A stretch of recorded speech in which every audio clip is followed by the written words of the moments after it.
What's going on, everyone? Welcome back to your favorite scheduled program where we hunt for the coveted 94% Shamrock Shake Shield in Borderlands 2. Mr. Boomer, what's going on tonight, my friend? How are we?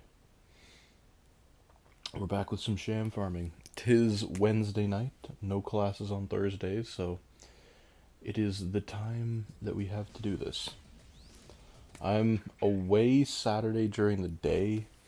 I don't know what time I'll be back Saturday, but if there's time, we'll also do a stream then. Probably, if Ben's up for it, we'll do some Battlefront because we lost our streak. Oh man, it hurts just as much now as it did then. Our streak of 354 wins in a row. So it'll truly be a journey to the 501st now when we start that back up. Studying for my anatomy exam next week. Ooh, I wish you the best of luck on that, my friend. I was never great at biology. My fiance is the biology person in the family, so she loves that stuff. She even has to do that stuff for dental hygiene. You have to study up on biology. What grade is that for? Is that like a university college level anatomy exam, or is that like a grade 12? I don't know. I remember because I didn't take biology past grade 10, I want to say. Because grade 9 and 10 it was all kind of college oof. Then I really wish you luck on that. Past grade 9 and 10, like grade 9 and 10 was all like the sciences put together, right? It wasn't area specific, I want to say. No one's online. But once you got to grade 11 and 12, then it was area specific. Like, you want to go into physics, you take a physics class. You want to go to chemistry, you take chemistry, and so on. I did not take biology. I took grade 11 physics, grade 11 chem at whatever the university level is. And I did well in those. I got a 92 or 3 in my grade 11 chem, and then I got 100% in my grade 11. Or no, I got a 92 in grade 11 physics. I got 100% in grade 11 chem. This one is for lab, and my lecture I made 100% on it. Good man, good for you. That's hard to do. 100% on a lecture that you made. All the props to you, my friend. I'm proud of you.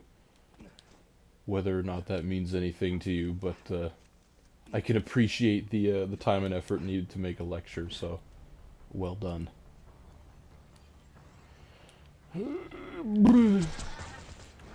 Yeah, I changed my loadout slightly when I was coming up here. I got the because I want to use the Sandhawk more. We've had the Sandhawks for so long in the inventory, and we just never use them.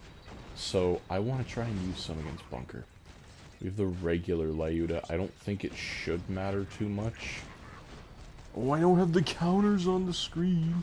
Bam, bam, bam. Oh, bam. This is run 292.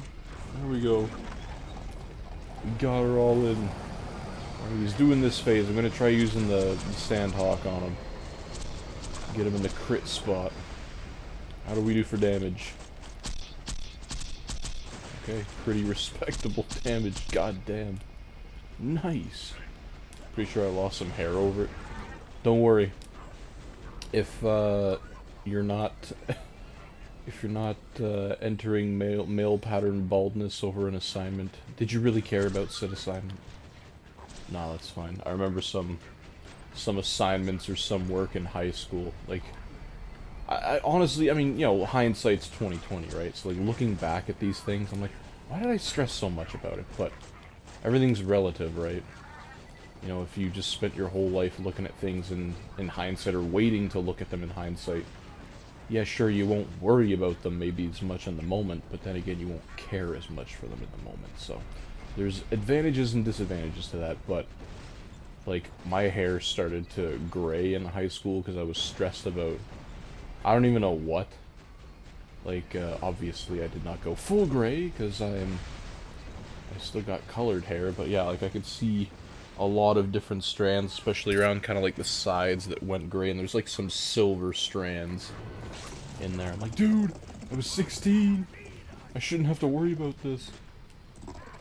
And then coincidentally enough, COVID came around, and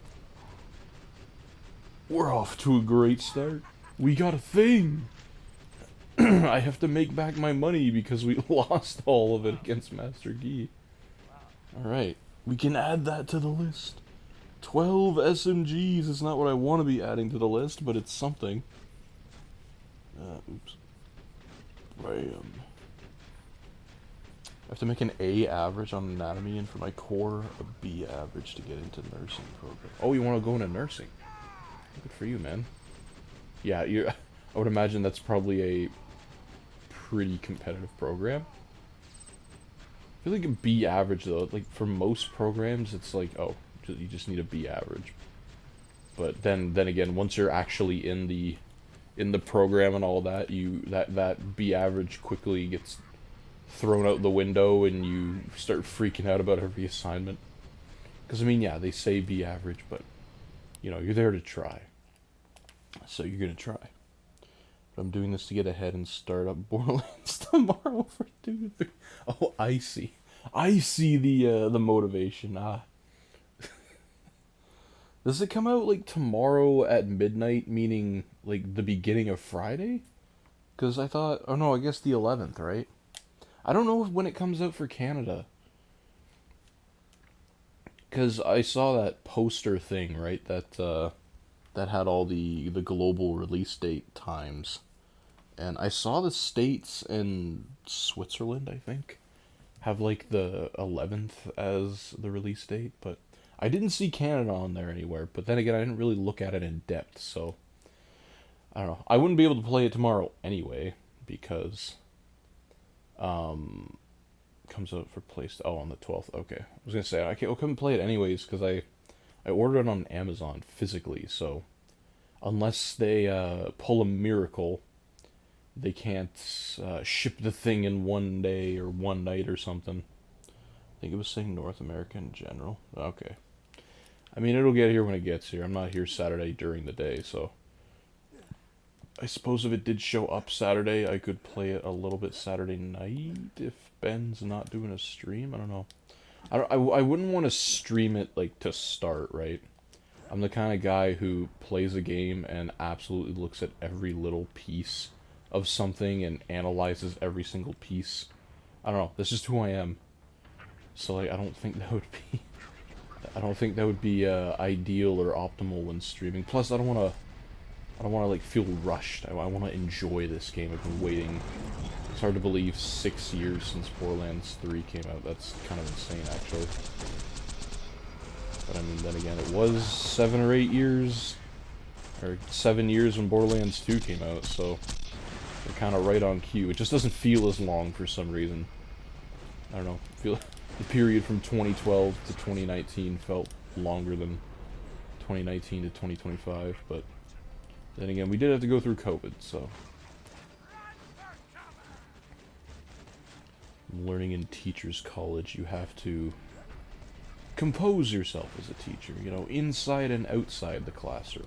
The outside part was what I really focused on, which means I'm gonna have to cut back the swearing a lot in these streams, because, you know, they're out there for the public, right? Anybody can see them, and they look for that kind of thing, right? And you gotta set an example, so, like, I definitely do not want to delete the channel or make everything private. That's absolute last resort, because we've made some good memories here. We've had fun. The time capsule series for Battlefront and everything, they're there to be watched back from, you know, the future. But you know, so starting now, I have to compose myself, because yeah, as a teacher, you're the example setter. People look up to you. I haven't quite entered that, what that actually physically feels like, maybe, because I've never really had anybody look up to me before in my life, so it'll be a culture shock for sure. Bro, what? Mr. Mando, I love the name. Welcome, my friend. Borderlands 4 being released on October 3rd for Switch 2. I did see that. I did see that it was getting like a month delay. Which, I mean, you know, they wanna iron out as much as possible for that port, and I don't blame them. Look what happened.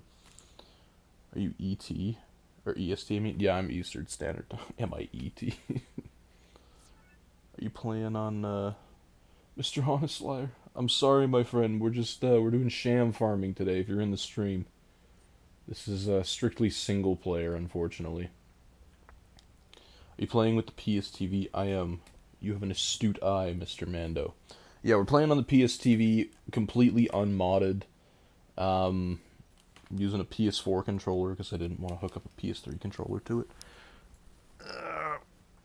And we're playing with the physical cartridge for Borderlands 2. I love showing this off. I want to make a Borderlands 4 Vita case art thing at some point. I just want to wait for the back to actually come into existence so I don't have to redo it later on. So yeah, we're doing this as legitimate as possible. We want to try and be the first people ever to get a 94 Sham on the Vita, because I'm more than positive no one else has ever done it.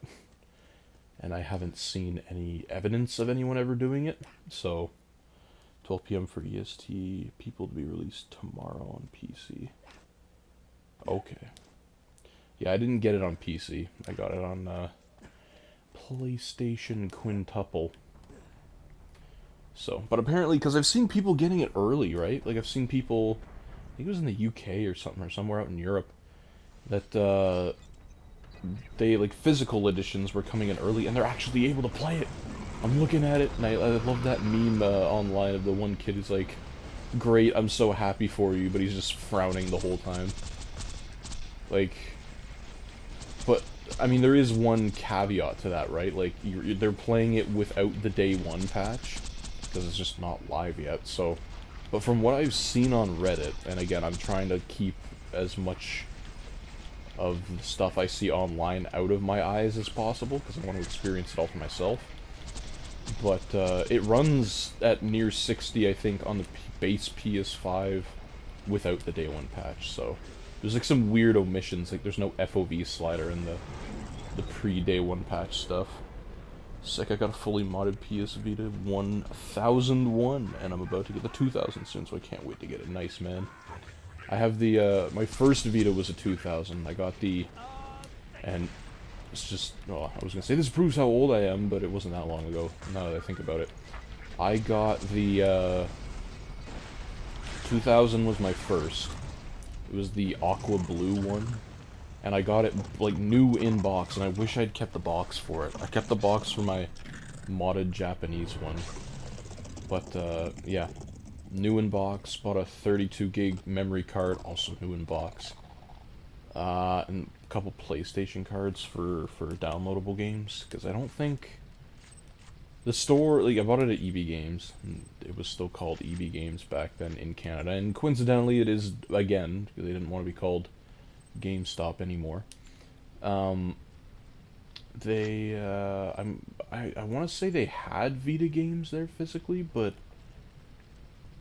maybe they didn't. I don't know. I don't remember looking for them though, so there's a good chance that I didn't.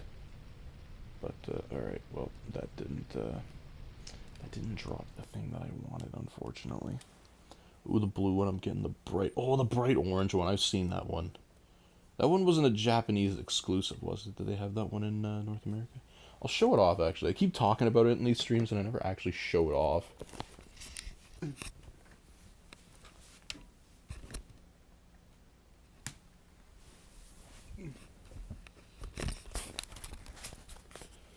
She's a little dusty. I don't use this one really anymore because I have an OLED one, which is having battery issues. I honestly don't know what's wrong with it anymore.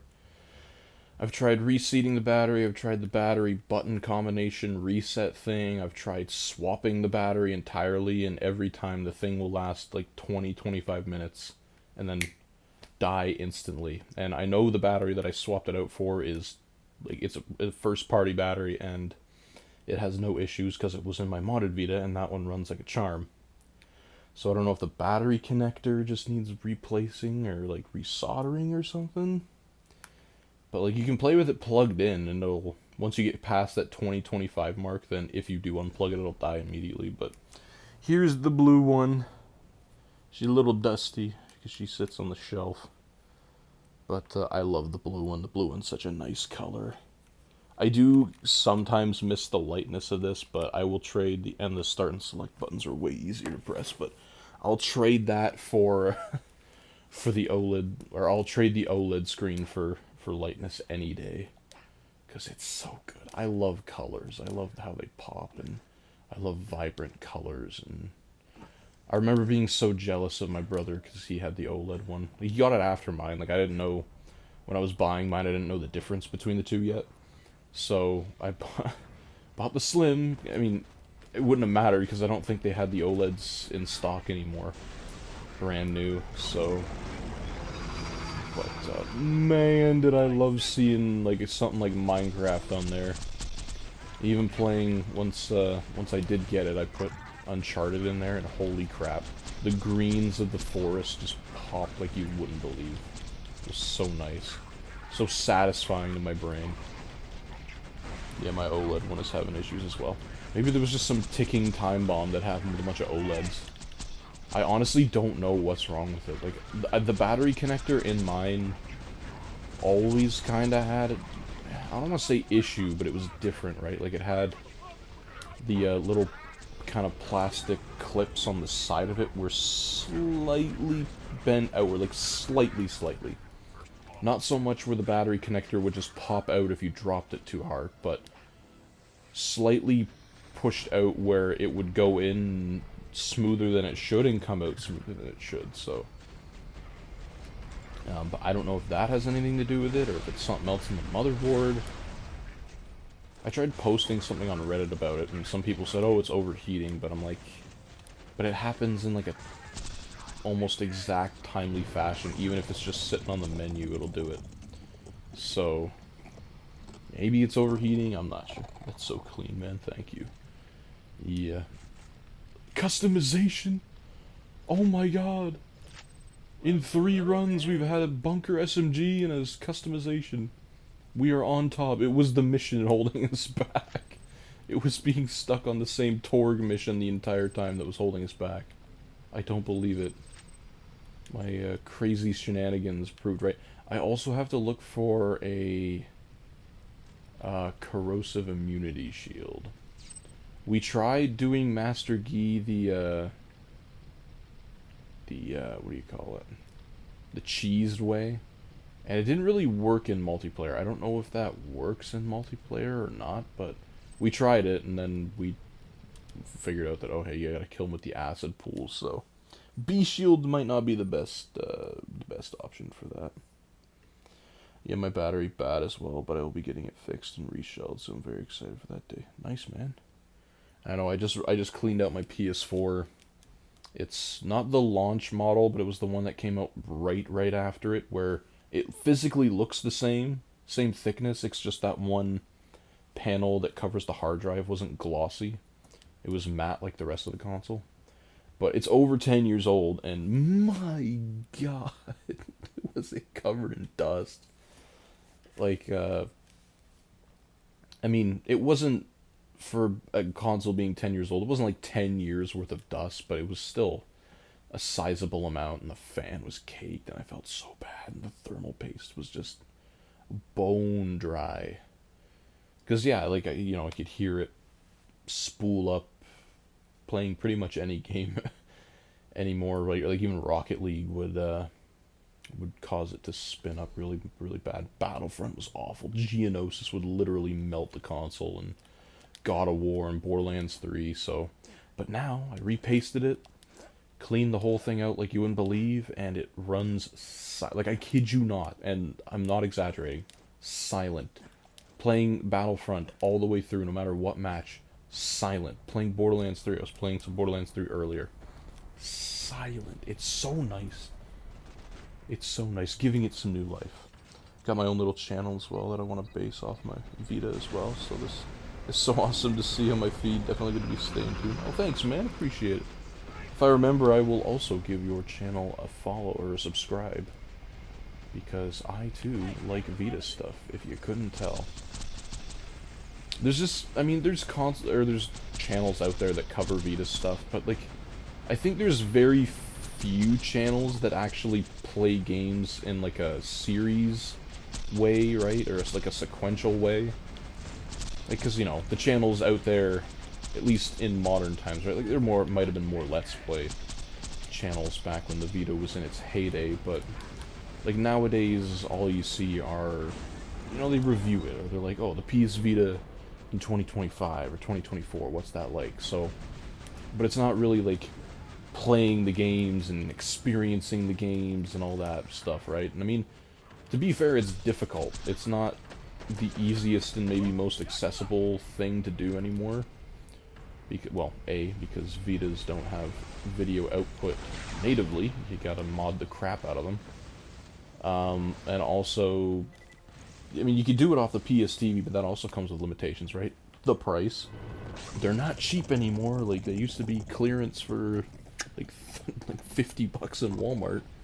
And you got a game, a memory card, and a controller with it. What else? And they don't play all kinds of Vita games, right? Like, I know you can mod them, and they will play more games, but there's just some games that physically don't work because you need the touchscreen. So, you know, you're kind of limited in that way as well. It's a very unique kind of console where you can technically screen capture from it, but also you kind of can't. And it's one of the very few modern consoles that you kind of can't do that with, right? I guess the 3DS too, that's not really easy. I mean, unless you emulate them, right? You can emulate them on PC. Yeah, man, I'd love to see you check my stuff out and see your opinion on the collection I got going so far. I'll for sure, if I remember. Remind me, if you're here at the end, remind me, please. Because I do want to go check it out. I can't really look at it on my computer. I'm using OBS and Restream, so I can't really... Like I could see your name, your profile picture in the chat window. It's like a little tiny chat window. But I can't do anything from there. So I'll have to look at it on my phone. But yeah. I mean, you said your stuff's modded, right? I try to buy as many physical Vita games as I can. I mean, I have a modded Vita too, so... But I find myself still leaning more towards my unmodded thing and playing my physical collection and whatever games I did download back in the day. I'd originally downloaded Borderlands 2, and if you're thinking about buying the game, not modding, like actually spending money on it, buy it digitally. I know that kind of goes against everything I stand for, but buy it digitally because you want the DLC with it, and buying it physically, while, yes, I was lucky and it came with the little code, they're most definitely expired, and mine was used anyway, so the code may or may not have been used. I've never tried it. But, yeah, buy it digitally. It's going to be cheaper than buying it physically, and you're guaranteed to get all the DLC with it, so... But other games that don't rely on that, try and buy them physically. Uncharted, physical.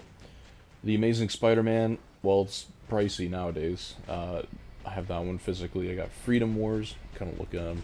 Freedom Wars, Wipeout, Tokyo Xanadu, which is a really good game. I highly recommend that one, which is also PSTV compatible, as the box says.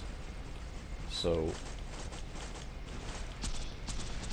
The Sandhawk is just a lag machine.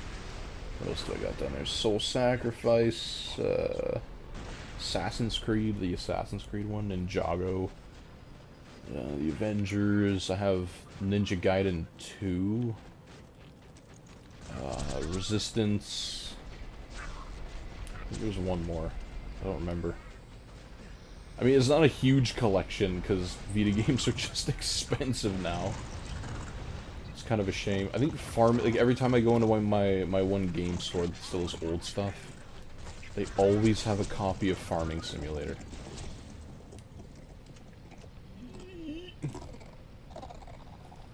Mr. Zaki, welcome, my friend. Yeah, that's why I'm getting the 2000 so I can buy the physical games because they'd be so cool to have on the part of my collection.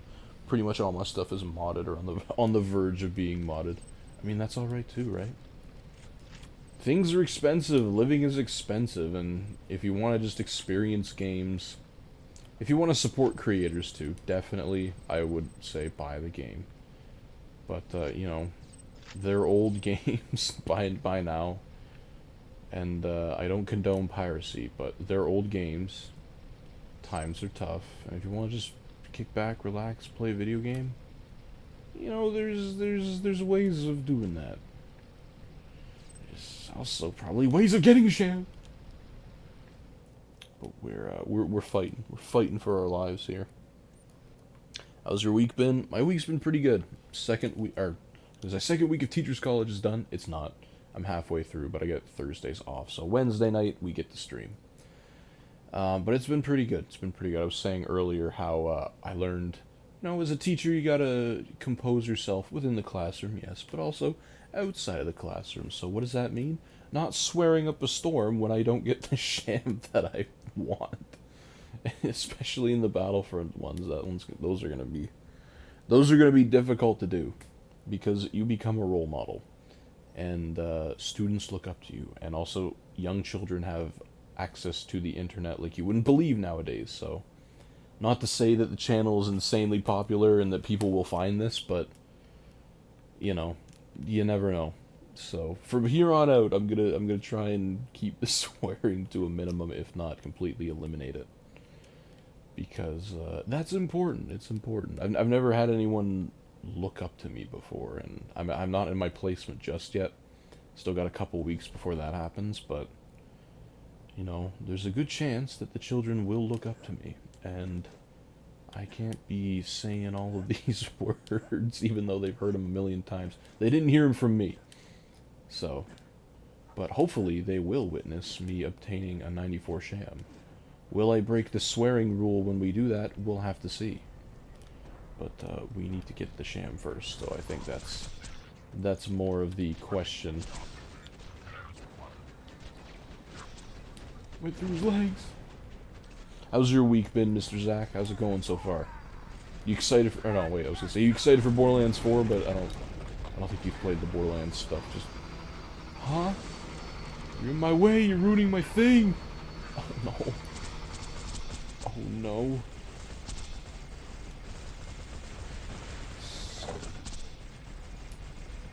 Go away, shield. Okay, Lyuda, you're coming out. Even without B shield, it's pretty lethal. I mean, it's a lot of shots, but, you know. The ion loader. I'm so happy I was replaying the Handsome Jackpot DLC. I'm so happy to see the loaders. I mean, I know there's still kind of pushover enemies. Even the constructors that you see in that DLC, they're kind of pushovers, but you know. Bro, I checked out your channel, man. It's amazing. Hope you keep. Thank you, man. Thanks, man. Means a lot. We try. We try. The channel is still got health. The channel is over 10 years old at this point. I started it when I was 11, I think. And you know, I did what every 11-year-old would do with a YouTube channel and free will, make Minecraft videos on my crappy iPod 5 with a non-jailbroken screen recorder, because that was just a recipe for disaster. And I think I did game reviews, or what I called game reviews, at some point, and then some tech stuff, and then eventually the channel, or we did Minecraft on the PS4 once we got it. But you know, then channel went dark for a while I was getting through high school. And then sometime after COVID, Ben and I were like, hey, we love Battlefront 2, and there are people who love Battlefront 2 as well out there. And we want to do a win streak, so let's do that. And there we go. So, that's where we're at now. We did some Rec Room stuff, we had some... My fiance and I played through the complete saga for streams. We're currently doing Lego Star Wars 3, but she lives elsewhere for school right now. we did not go to the same school because I don't think there's a school that exists out there that has a teacher's college and a dental hygiene area at the same place. So,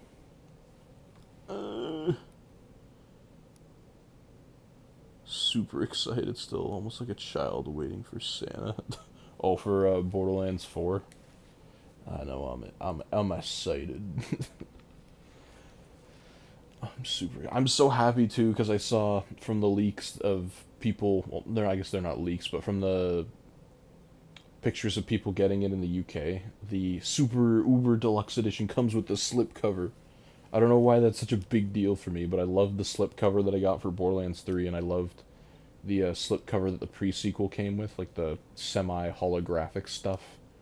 So I'm really happy that Borderlands 4 has the slipcover for the console versions. I've been trying to look for a slipcover for Borderlands 2 for the PS3, but I don't know if I should, because you can't really just buy the slipcovers on their own. You have to buy the game, and I think they made them in Australia. Mr. Zach can maybe confirm or deny that, but because when I looked on eBay, that's where they were coming from, and I found a sealed copy, and it was like for $40. It was a sealed copy of, I think it was the console edition of Borderlands 2. Might have been the PC. Mr. Mr. Fatal, welcome, my friend. Is that right? I have the metal case for Gears too. Oh, the steelbooks. I really wish the steelbooks came out in North America. They didn't for some stupid reason. Like, they only came out again in, like, the UK, and I find that just really odd. Like, not even in the States. So, really odd. But I guess you can, if I really wanted to, I could buy it from eBay, but eh. Also, the Japanese cover for Borderlands 4 looks different than the North American one. Like, it's got all the Vault Hunters on it. Looks kind of cool, actually. But I'm not about to pay the import fees for that. So I will be happy with the picture that I have in my phone of it. And if ever it goes down in price, coming in hot here. Oh, lovely. Yeah. I have the steelbook for Borderlands 3, and I'm kind of glad the Deluxe Edition just came with that. I was kind of hoping the Super Deluxe Edition of this one would have it too, because I'm paying 175 Canadian dollars for it before tax. It was like 193 after tax or something like that. I'm like, it's an outrageous amount of money to spend on a video game, but another customization. This is we're doing good. We're on the right track. It's just the train's a little derailed at the moment because there's no Sham. But, you know, it's like hovering, it's like pulling a Polar Express drift right now. So, we're doing, I still need to look for that corrosive immunity shield. It's always the, like, I'm more than positive this customization, like, it's not like a case where you unlock one, you unlock all, for all Vault Hunters. I'm pretty sure you need to get each individual Vault Hunter thing, but so far I think we've only found the two different ones. I don't know if we found Gage. We definitely found Axton's. Alright, run number 300. If math serves us correct, we should get another Sham on this run, because that will keep us within the 3% range of actually getting the shield. Man, I should have filled this up. My voice is all raspy and hoarse from talking so much in class, so we make do. And I'm tired. I think that also plays into things. Gotta keep an eye on my TikTok chat. I don't think it's late at night. I'm not sure what the reach of the TikTok is, like whether it's just North American or people from elsewhere where it's not midnight for them as well. Plus it's middle of the week, school night. So that looks like a grenadier assault rifle or a rocket. Why, Mr. Fatal? Why must you say these things?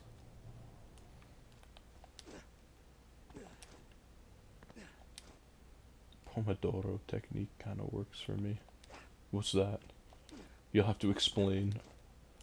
If you're responding to Mr. Fatal's text, don't explain, but if it's to something else, then explain. I'm not, like, Pomodoro, isn't that, like, Italian? Isn't that, like, some kind of food or something? Or, no, it's like a restaurant in America somewhere, isn't it? Like, Rosso Pomodoro. Thanks for sharing. Mr. Brian, how are we doing tonight, my friend?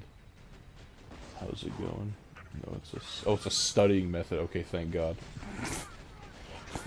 Thank God. Studying method. I remember doing, like, when I would... Obviously, this kind of method only works when you're not doing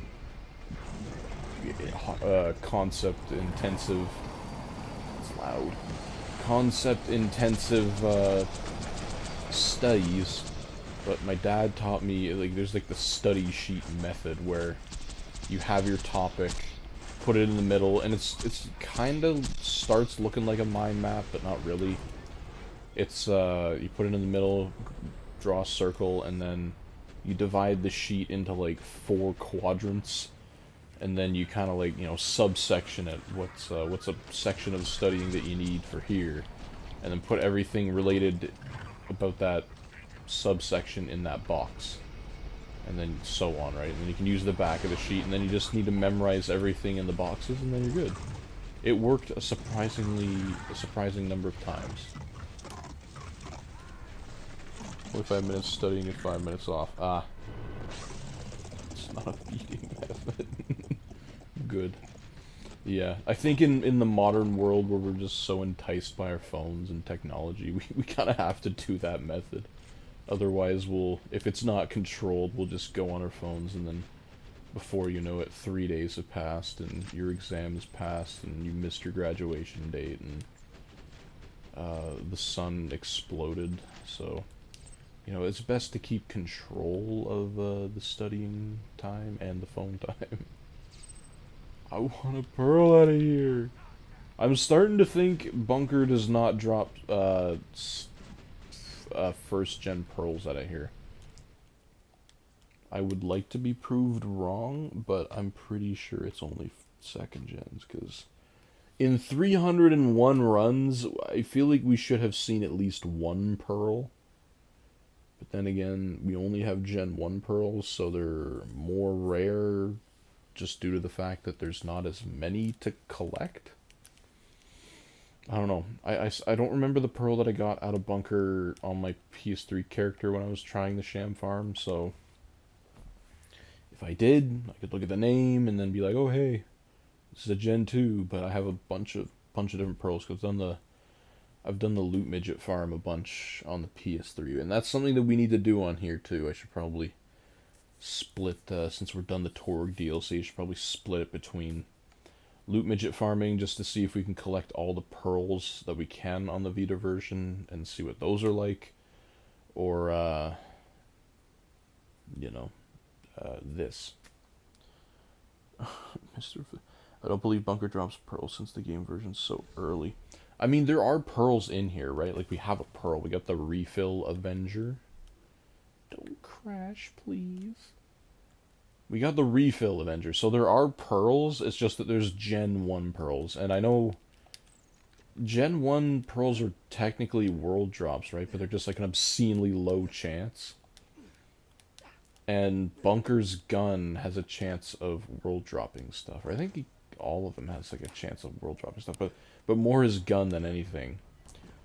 So, I mean, technically it should be possible, but then again, I'm no Borderlands 2 expert, so I don't know. I'm not sure, but I'll believe it when we just need to see one, that's the thing. That was the thing with the Sham when we first started. Like, I just need to see one to know it's possible, and then we'll be slightly more fine, but not entirely fine, because the shield.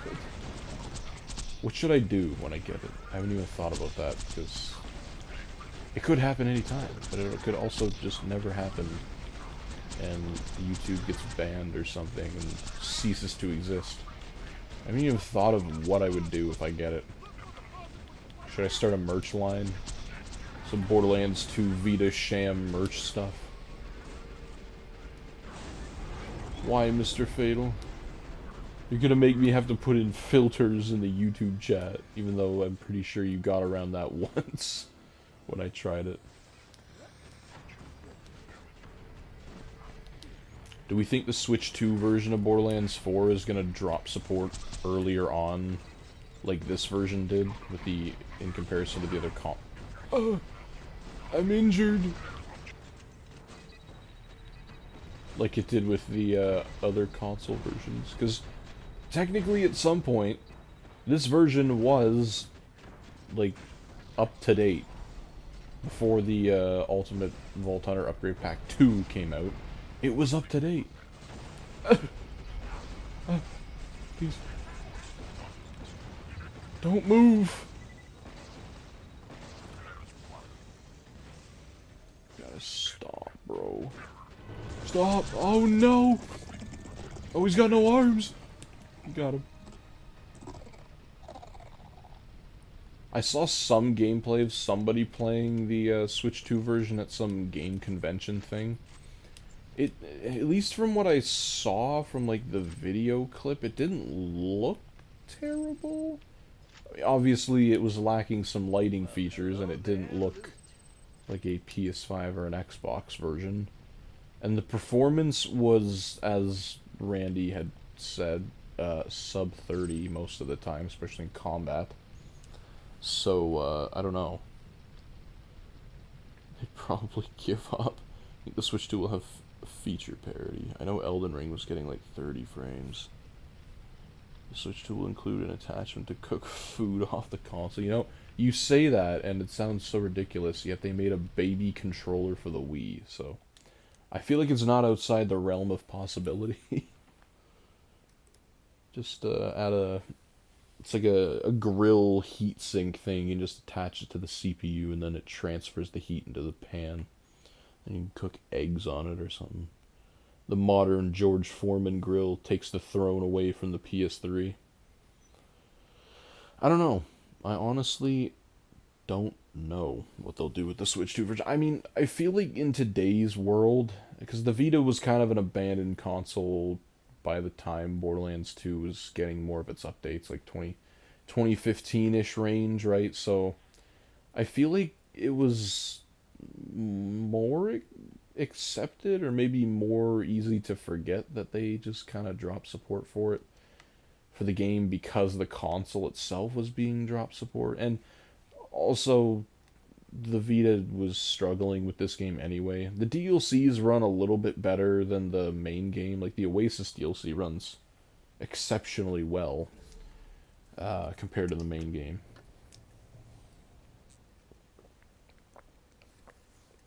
But I think that's because they learned about the main game and were like, okay, how can we optimize here? How can we optimize here?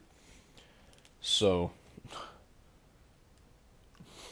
do a spinal surgery with the baby. I know, it's like Cooking Mama or something. That's the game that it came with. And like, I'm assuming it uses the gyroscope in the Wii Remote, so like you have to hold the baby still and not shake it violently. I don't know. Oh, do that. Ah! Ooh. Disintegration.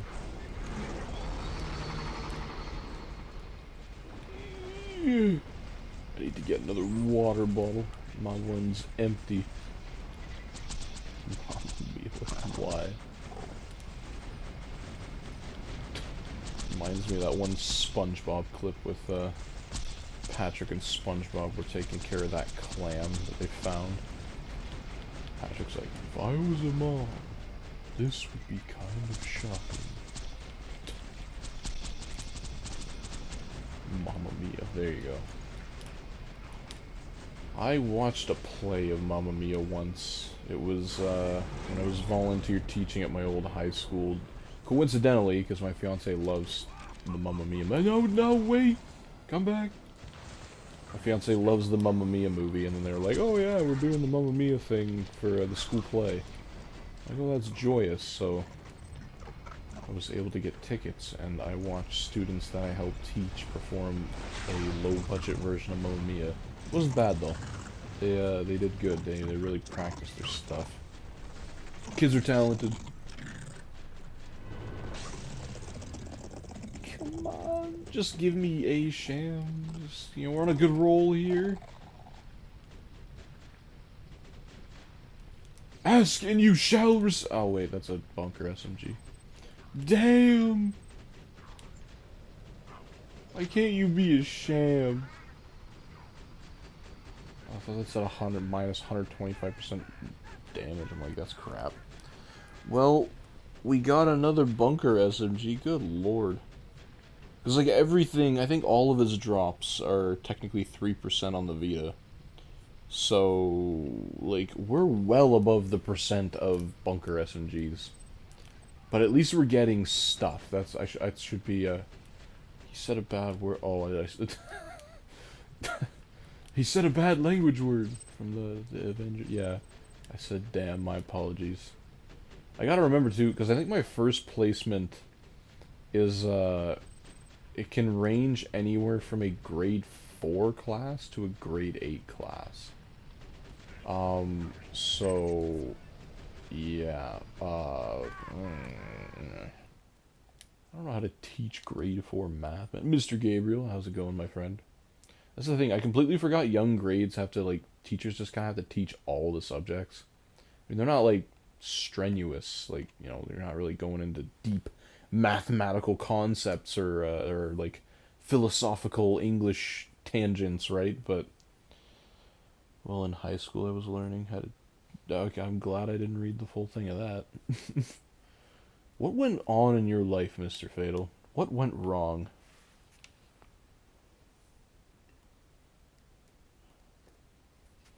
But, yeah, like, I'm like, I have a math class. My English is my major, that's my teachable, but, like, they still put you in a math class. I'm like, number blocks? I mean, I just remember hating that kind of math as a kid. Like, I was always someone who was more comfortable with just the numbers, compared to having them, like, force me to visualize the thing. Like, I have 71. So you need to put 7, 10 thing, or 10, whatever you call it, strips or whatever, into the tens column, and then one block in the one column. Like, just write the number, bro. Like, I mean, I know kids learn differently, but it's no wonder majority of the kids these days have problems with math. It's like when you're teaching them 8 different ways, and maybe 2 of them make logical sense and are transferable when you get older, it's no wonder the kids who are hell-bent on learning these other ways, they have problems when they move on, because when you move on in math, you don't refer back to those other ways. It's kind of baffling, but, like, I understand why they do it that way, but at the same time, I don't know if it's more ethical to just not set them up for failure. Like, I don't know. It's different. It all started the day I was born. Good answer. Math is math. Yeah, exactly right. I don't know. Yeah, that's why I'm not a math teacher, because they teach math in all sorts of different ways now, and I'm like, I'm just a numbers person, dude. Just give me the number, give me the equation, give me the algorithm. I'll solve it for you. I don't need to know how to count with popsicle sticks and...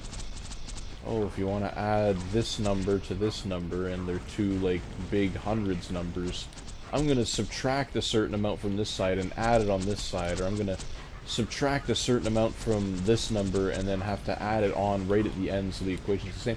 Like, just teach them how to do the math in the first place, and then they won't have to spend 10 minutes on one question. Like, maybe it builds the foundational concepts of it, so that they can kind of do that. Like, again, some of these things are transferable, some of them aren't. But it's just like, I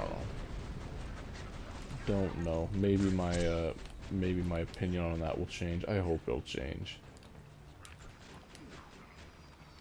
I can kind of like completely forget what early grade English was like, though. Where's the X? It's supposed to be right here. Don't touch me. It all went downhill after that, and now look where I am. I know. Shame on you, Mr. Fayette. To be fair, these kids are in technological generation, phones and ChatGPT. Now you're playing with beans watching a Borderlands 2 Vita stream. Yeah. Mr. Brian. He knows what's up. Yeah, no, that's the other thing I gotta remember is that, like, even when I was a kid, technology was being introduced, but it, you know, you weren't nearly reliant on it at all. Like, we did pen and paper, there was computers out in the hall, right? Like, if you needed to print something, or once they finally, like, I think it was in 6th grade when they kind of introduced the Google Suite to us, right? So that's when we created our Google Drive accounts. But still, even then, pen and paper stuff, right? Reading Dr. Seuss or something. Yeah, I mean, I'll learn. I'll be there. I don't know what grade I'm gonna get put with, but you know, do they still teach kids how to write essays? Like, is that a thing in the early primary grades? Like, even in high school, when I was volunteer teaching in a grade 9 class, they weren't really teaching you how to write an essay. And again, you know, like, I know everybody learns differently these days, and an essay is kind of maybe more an obsolete method of communication if you're not going into academia, but like, you still get organizational skills and communicative skills from an essay, right? Like, it teaches you how to mentally organize your thoughts. It teaches you how to have like a real conversation with somebody. It teaches you how to research for stuff. Like, there's other transferable skills within an essay that maybe you don't need to put them in final essay format, but you know, it's like the byproduct kind of thing. Like, those are important too. I had to bullshit my way through legitimately. The art of bullshit no longer exists. The kids don't learn anything now. Yeah. ChatGPT, it's a helpful tool, but I think people, well, I mean, I don't think I know, people just rely the hell on it now, and it's not so much a tool to help you complete an assignment, it's the tool to fully complete the assignment now. And in English, I think that's the hardest, it's one of the harder subjects to kind of understand that in, or to teach around or implement into your thing, because yeah, as soon as a kid hears essay, they're gonna be like, oh yeah, I'll just put that essay prompt in my chat GPT, and then there you go, essay.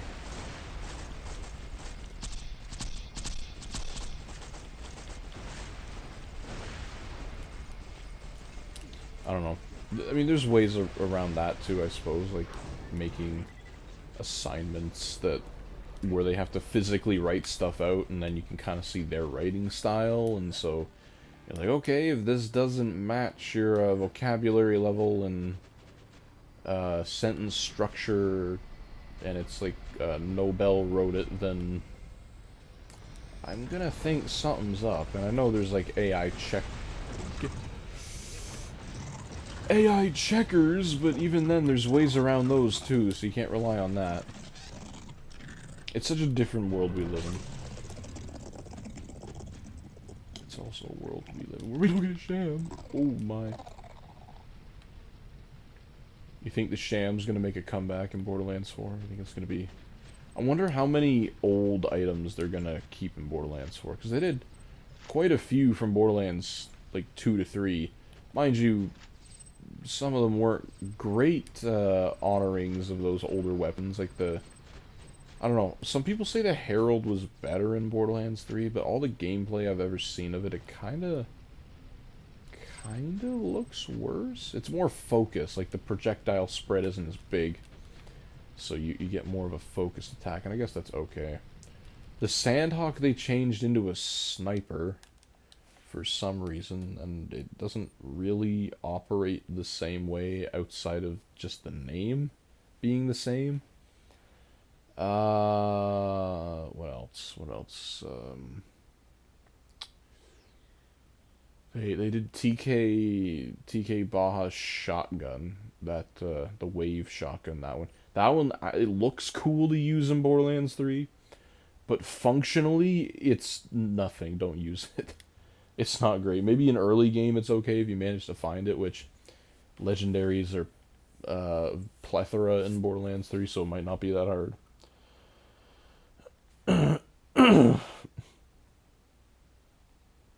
Communists are trying to recruit me to join their filthy, disgusting ways. Something tells me they won't have a hard time doing that. Beginning 4, waiting for the reviews. I already pre-ordered the game. Like, I pre-ordered it, I don't know, early August maybe, end of July. So, yeah, I just got it through Amazon, so I'm just waiting for them to ship that out. I imagine they're not gonna ship them out till the day the game actually launches, so I don't think I'll be getting it early, unfortunately, but that's okay. They're on campus, really? Like, good comments or bad ones. The English assignment I currently have to make a playlist and explain it. In college, that's an assignment? What? The hell, man? I had to, like, read all of Moby Dick and then, annotate the hell out of it, and then I had to write essays on it. Like, Moby Dick is such a rich text. Like, I honestly like the book, but you need a good professor or a good mentor who knows what they're talking about to actually communicate that with you, because just reading it with no context is, you're not gonna get the full value out of it. No way. Yeah, it's such a deep dive on how different. I mean, again, it's a product of its time. Like, different religions kind of looked on life. Do you follow religion? Do you not? Like, is there more to life than we can see? Do some people exist on the upper echelon of human or God? And, like, is there messages from the earth or messages put into the earth from these gods that are indecipherable, yet they must have a purpose because they were put there? Like, Captain Ahab, he looks at the whale and he thinks of the wrinkles on the whales and the other whales that they catch, right? Like, not just Moby Dick. He sees these wrinkles and he compares them to Tashtigo's, or whatever his name is. Or no, Queequeg, sorry. Queequeg's tattoos. And he's like, they must mean something. There's a message here, and I can't decipher them, but I'll learn to decipher them, kind of thing. It's really fascinating. I don't know. Maybe that's just me. What's the difference? They're all gross. It's not the worst choice one could make. I'm certain this prof is not good at their job. No offense, they said it a subgenre of horror. They said that it was a subgenre of horror? Did they watch the same movie? I mean, you gotta also keep in mind, right, like, I don't know how it is for colleges, but for universities mainly, teaching is the side thing that professors do. Like, a professor's main work or main objective is to do research in their field. Like, they're constantly doing research, making articles, making books, and having that published in their field, right? So they are required to teach a certain amount. They're required to teach a certain amount per year, but it's a side thing. So some professors love teaching; they have a passion for it, but others, you can really see that it's their side thing that they don't want to really be doing. And I mean, you can get two kinds of professors like that. You can get ones that are like, yeah, I don't really care, just do whatever, and I'll mark it a high. Or sometimes you get the ones that, yeah, I don't really care, but I'm still gonna mark you really strictly, and it sucks. So You gotta take it with a grain of salt. We're gonna run 307. If I remember, I'm gonna go and get a water bottle after this run. It was warm today. Like, I'm so glad I wore shorts to school. I was debating on wearing jeans again because I had been the last few days, and it would start the day at 5 degrees, and then by like 3:50, whenever I would get off, it'd be like 27. I'm in a black sweater, black shirt, and jeans. I'm like,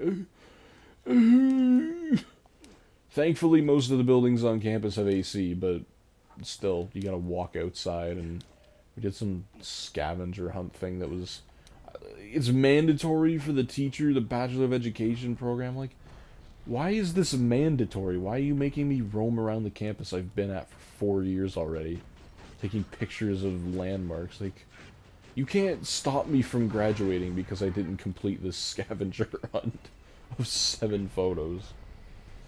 I don't know. I know why they do it. Collaborative exercise and socialization and whatnot, but really, can it not just be something that I do on the side? Oh, they're spawning in a whole lot of jet loaders. Sandhawk!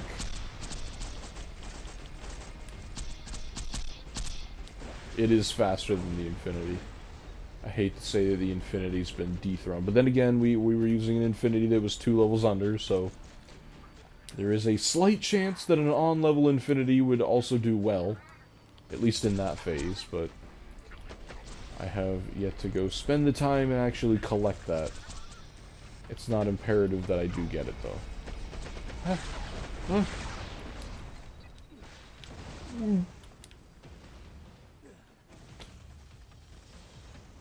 Why, Mr. Fatal?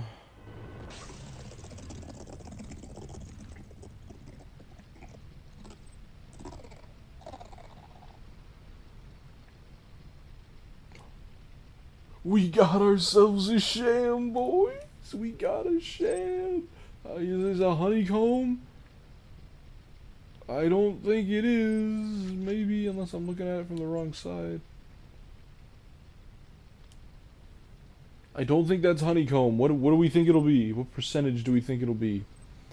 We've been getting a lot of low 80s as of late.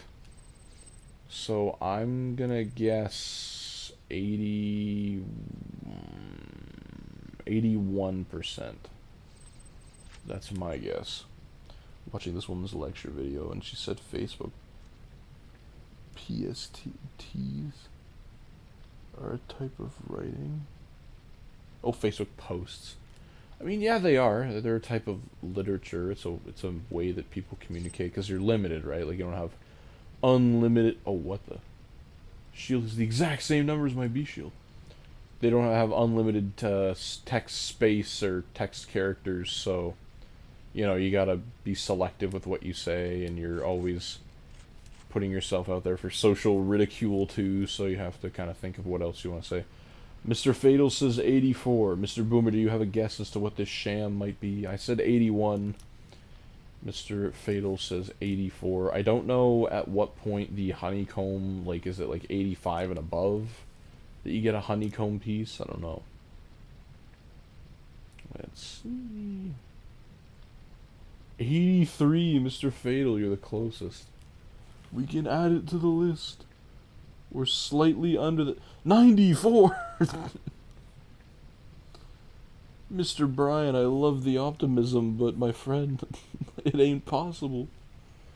It's, we need the honeycomb piece on this side, right? Like, we have one. We have one that has it.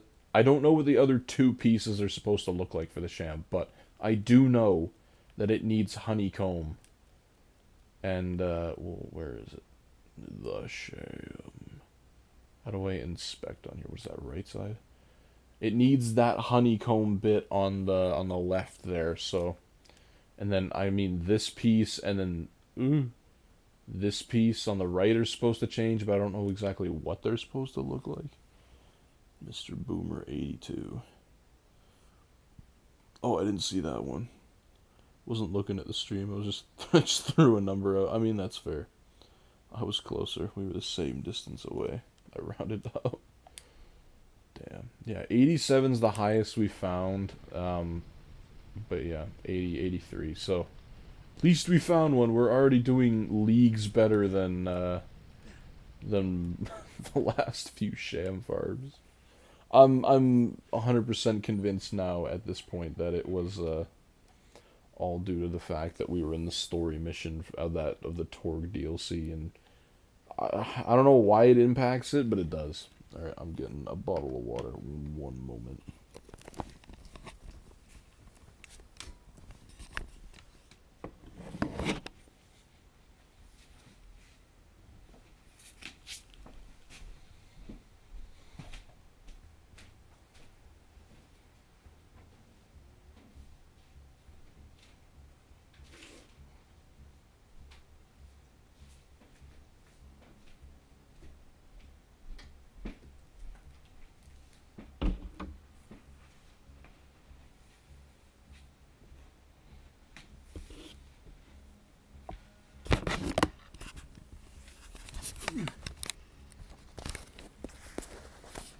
Bottle of water has been acquired.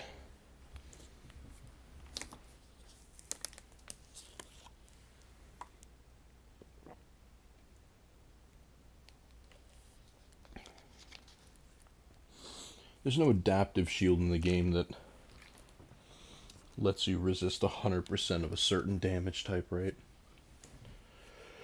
I mean, there are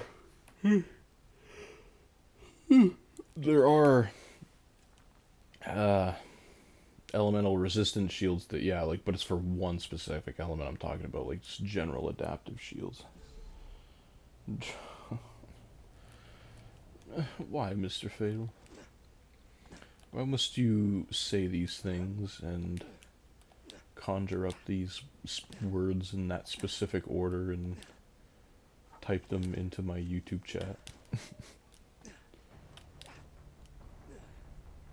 Let me down! The one and only area that, well, that area and the sanctuary safe. Pretty sure those are the only two areas that are inaccessible after your first go at them in the story. There's probably a couple others, but I'm not thinking of them at the moment. But we're doing good. We got shams, we got bunker SMGs, we've got a couple customizations to our name so far. Already a success.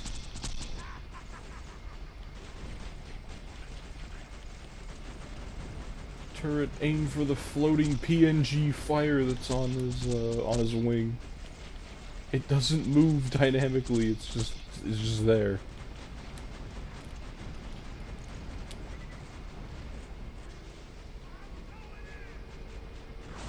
I feel like a Borderlands game would be fun with a lot of interactable physics in the environment. I know Borderlands 2 kind of did that with its PhysX, but I mean, don't get me wrong, I love the PhysX when it works. It can have, we got a frame rate boost right there. It can have some issues, particularly with newer graphics cards that weren't designed for it, and then the 50 series just doesn't support it at all. But I want to see, because like there's so many explosions and everything happening, especially when you get into higher difficulties, and just having the environment reflect those battles would be so cool. Like having snow fly. We got a double sham! Oh my goodness, someone buy a lottery ticket! It might be the exact same goddamn sham though. No way. What was the last one? 83? It might be another 83. A double sham. We're making strides in this world. Alright, well, I'm guessing 83... 93 is a honeycomb! Oh yeah, that's right, Mr. Bryan's just, not watching the stream at the moment. I'm just gonna guess 83. I don't know what the chances of getting the exact same sham twice in a row are, but... it looks like the exact same one. Oh, no, it's got a different part on it. It's got, a different bottom piece on it. Okay, I'm guessing 78. 81. Okay, that was horrifically wrong. Okay, we can add another sham. I feel like this happened last time. We got like 2 or 3 shams a stream, and then we just didn't see one ever again. Nice. Content. Visual stimulus. It's great.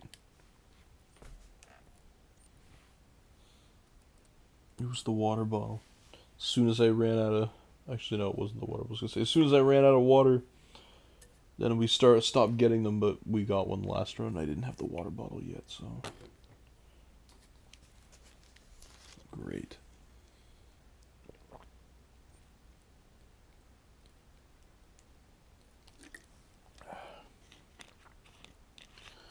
Water tastes so good when you're thirsty. It's an underrated thing in life.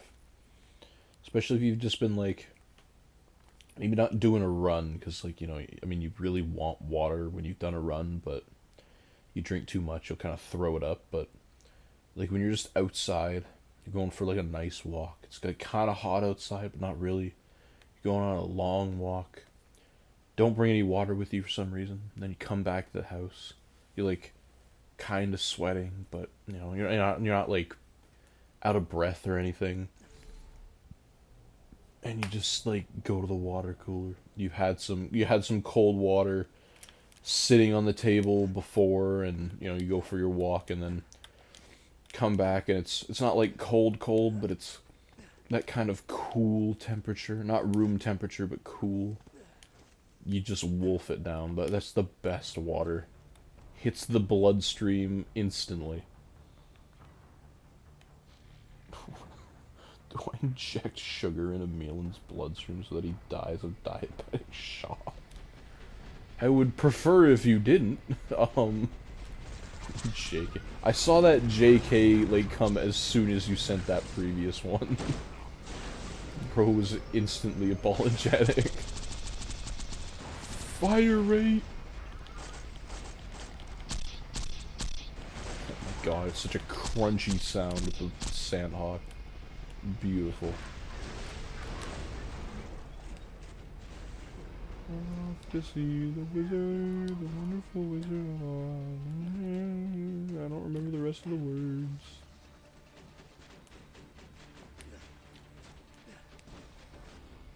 What do you think we get a triple sham?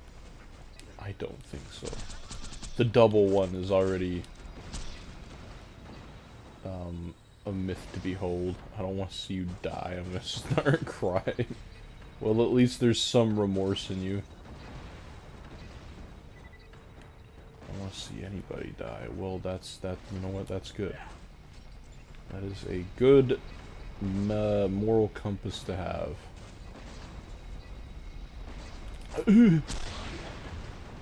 I just don't like how the bullet speed is so slow on here, because on the Vita it feels even slower. Just with all the lag and hitching and everything, right? So it does not feel... It feels like the bullets take a long time, and especially when enemies are glitching and moving around like crazy on the screen. And you're trying to already predict where they're gonna go and failing at that, and then you just get, it's even harder to do that because you can barely aim with the gun anyway, unless your target is not moving at all. Nothing. That's alright. We've been spoiled so far. We're doing well. No world drop volcano, but, you know. Alright.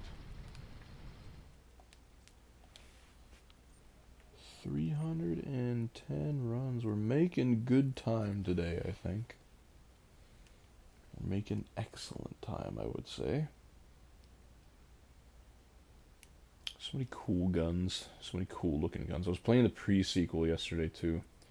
Before I went to bed. And I got my first... I've played the pre-sequel once through as Wilhelm. I don't think I ever got a legendary outside of the one air mask that you get with the what's that mission? It's where you have to donate all the common weapons to some army veteran dude or something, and he gives you a legendary air mask. But outside of that, I don't think I've ever gotten a legendary just from like world drop, because there's not really a whole lot of farming in the pre-sequel either. So, but I got some. It was like Four Seasons grenade, or I can't remember exactly what it was called. I didn't understand the gimmick when I first started using it, but then, like many things, you start using it, you start learning how it works. It's a cool grenade. It's like a... It uses all the elements except, well, I mean, they all kind of have an explosive element to them, but it uses fire, electricity, corrosion, and the frost, or the ice, I guess, because they introduced the ice, or the cryo in Borderlands pre-sequel.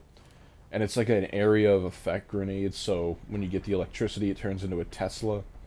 When you get the fire, it starts like shooting the fire out and spinning it, and the freeze, it just makes a huge freeze thing, and then kind of same with corrosive. Just kind of explodes into a huge corrosive cloud. So it's a pretty good grenade, I'd say, if you're not playing, UVHM, where elemental attacks are specific, or they need to be specific, because you can't predict what it'll do. So it's kind of not practical to use in that way. If you really need to know what element you need, you could throw it and hope for the best, I suppose. But stomach hurt? What happened? Did you eat something funny, or did you just not eat anything at all?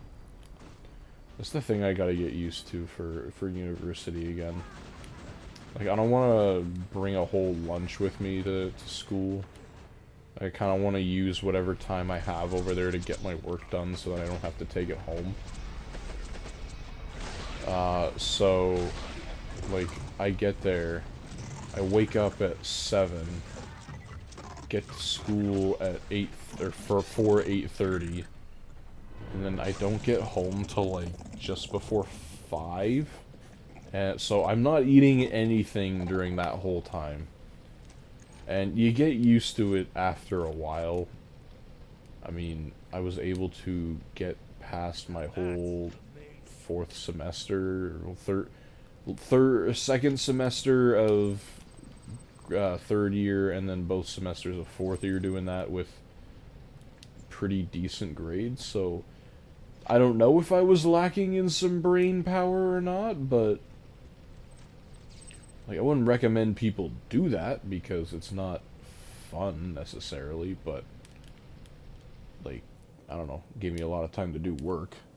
But it does get hard. I had in that second term of 3rd year, I had a class where, or no, not a, well, I did have a class. I had a few classes. I'm hungry at university.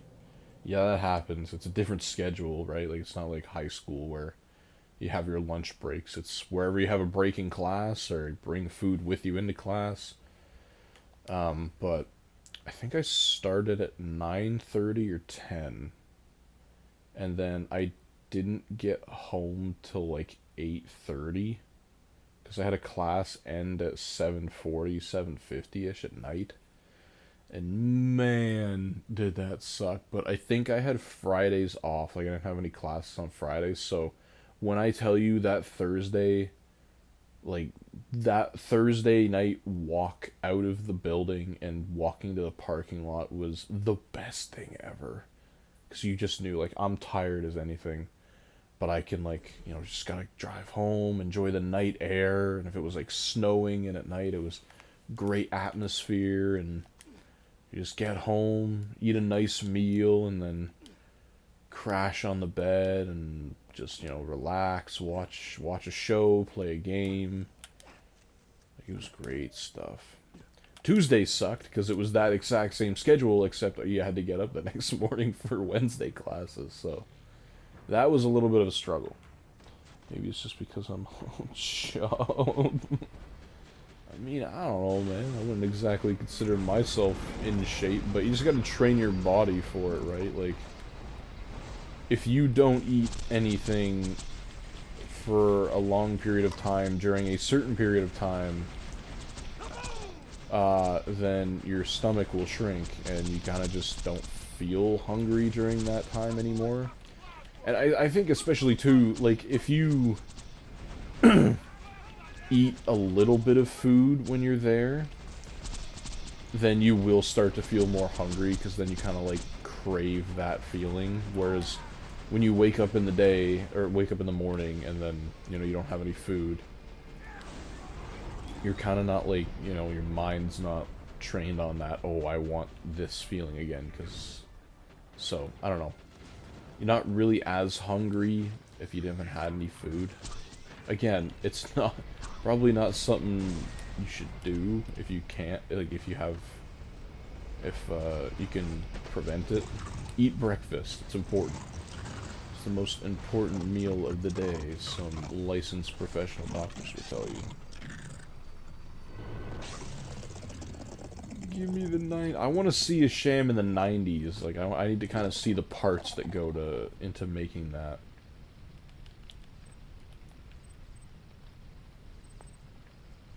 Because I know it's the honeycomb. Could I search for a picture of a perfect Sham? Yes. Will I? No. Actually, you know what? I do have a picture of one. Because on the thumbnail that I add to these streams afterwards, that's what a perfect Sham looks like. Like, those are the parts that it's supposed to have. Like, I think there's supposed to be like a diamond bit on one side, like, or like a triangular bit on either like the bottom or the side that sticks out, and the honeycomb. So I don't know. Go back and look at the thumbnail, I guess. Can't really see it when I'm here, but I don't know. It's we'll get there. We'll get it. We'll get it. I promise. I won't stop doing the Sham farms until we get the 94%. That's the whole point. And then we'll sprinkle in there looking for all the pearls. Does anybody know off the top of their head how many Gen 1 pearls there were? I don't think it was a crazy amount, but it's not, you know, like just 3. Like, there's more. There's an okay pile that you can collect, but it's not like 15 or something. I'm super excited to see pearls back in Borderlands 4 too. Like, they come with an update, as they did in Borderlands 2, but, you know, at least they're there. They have it planned from the start. Hopefully they don't suck like they did in Borderlands 2. I mean, I wouldn't be opposed to just collecting them. Like, there is a certain satisfaction just from adding to your collection. I think people who like collecting things, like in real life, whether it's Pokemon cards or games or action figures or anything else, those people, I think, really enjoy Borderlands. Because a lot of it, while, yeah, you can use the special guns when you get them, and most of them do some cool things and are useful, there's also, like, a collection aspect to it. Like, you have your bank, you can put all your rare stuff in there, and it'll stay there. So, I don't know.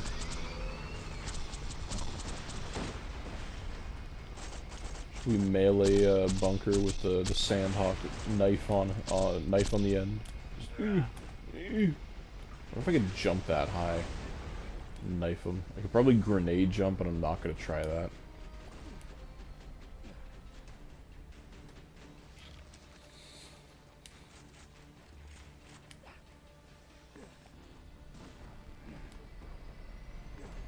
I don't know why I feel so warm. I don't know if my blood sugar is higher than normal, or if it's just hot in the house.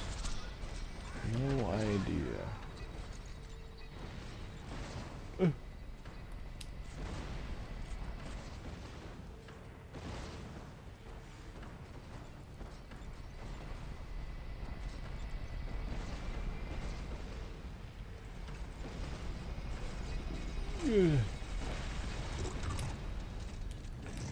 Come on. I think I should also make a series, or I don't know where I would ask this, like, poll it or something. where I just ask a bunch of people, what do you want to see in Borderlands 2, like, on the Vita version?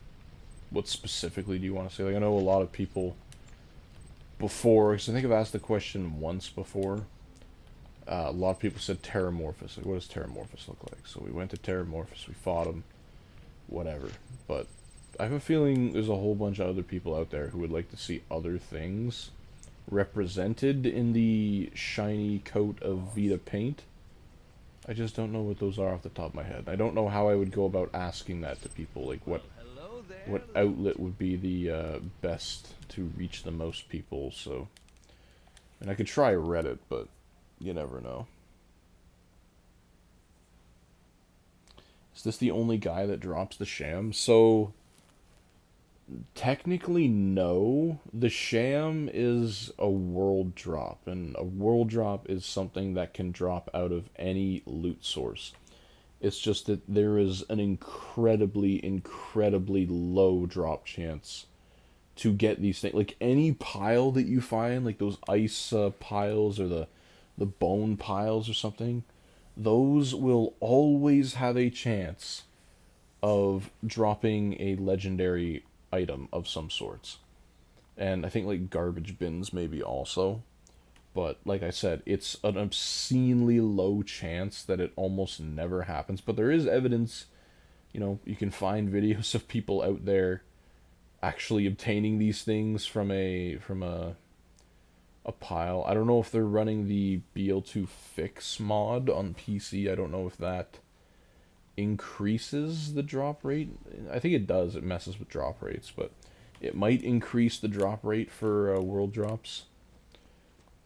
So the Sham is technically a world drop, and you can get it from any loot source. You can technically get 2 Shams in one run because his gun shoots out a whole bunch of world drop stuff. So if you get really lucky, and I'm talking like stars need to align kind of thing, that he could drop a Sham from his actual loot pool, so the stuff he shoots out first, and then a world drop Sham from the gun. But the reason we keep fighting him is because he has the highest chance to drop it, because it's also included in his loot pool. And even his chance, I'm not entirely sure what it is.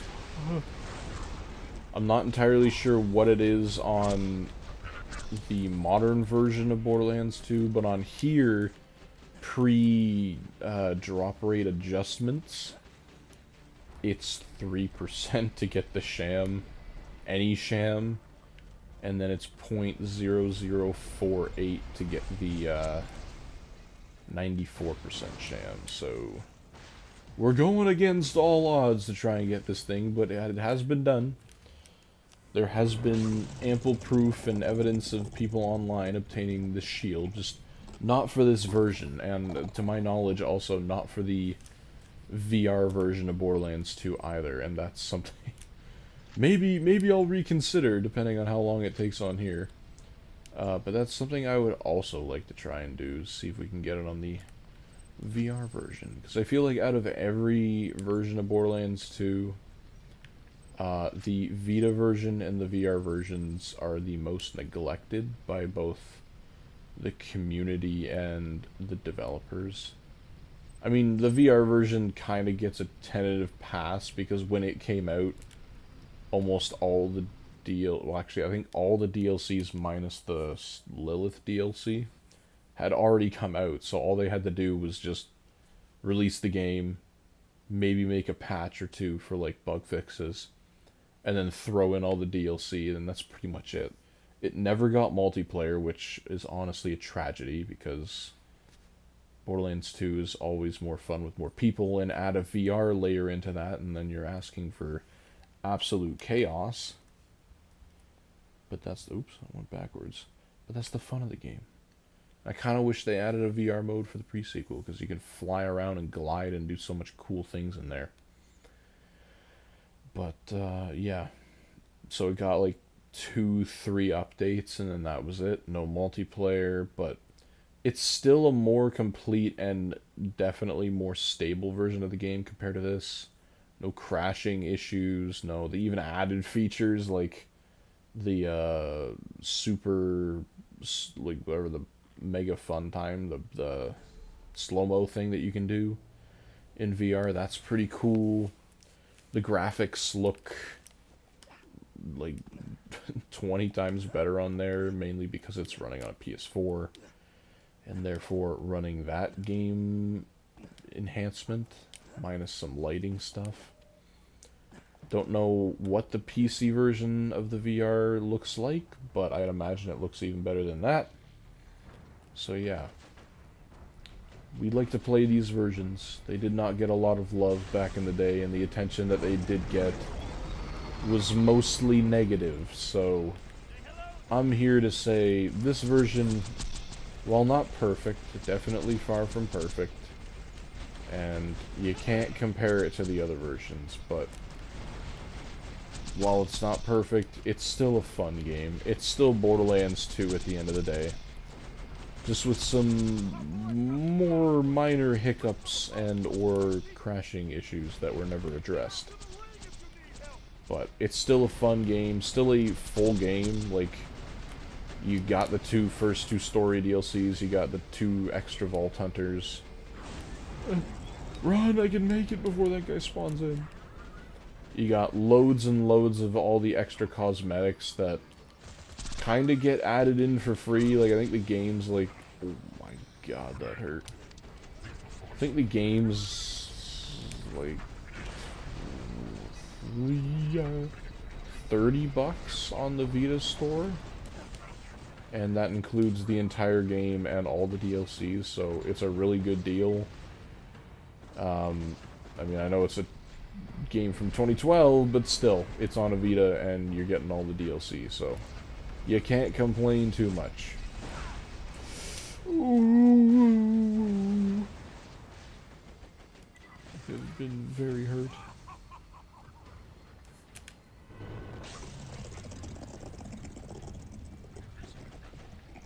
Is that a jet loader or is that a regular guy? What do we get? Nothing.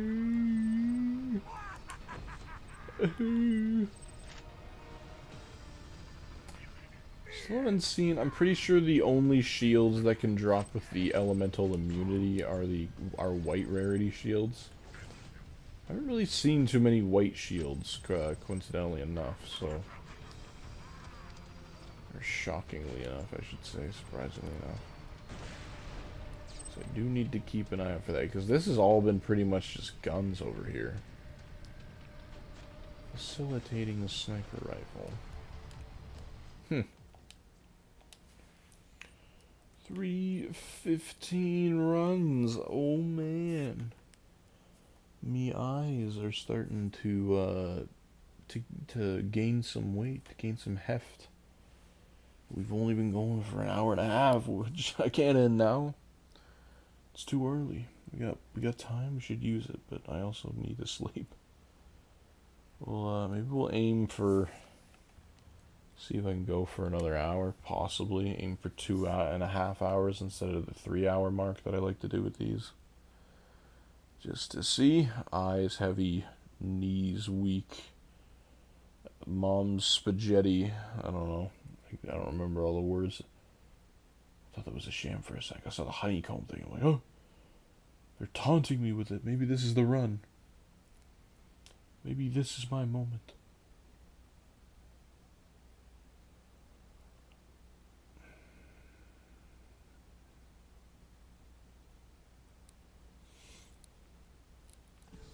Loading.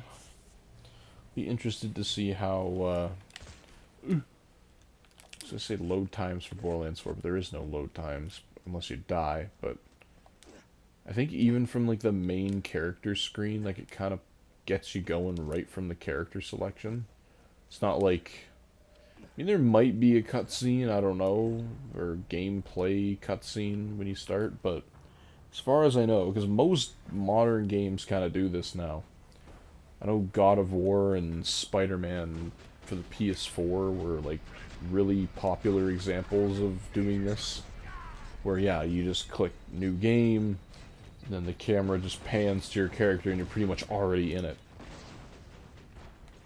So I don't know if Borderlands 4 is going to take that approach, because I think there was some leaked gameplay of character selection just being, yeah, like, pick your character, they get up from where they're sitting, and then they kind of just walk in to, like, the character customization screen that you get initially, where you can, I mean, don't have any customizations yet, because, or no, that you might, if you pre-ordered it, or got the deluxe version, I don't know.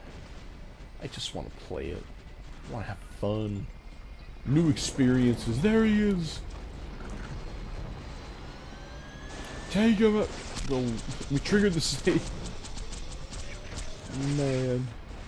As much as I've become accustomed to the different kinds of lag spikes you can experience on this port, I still don't like experiencing them. It's scary.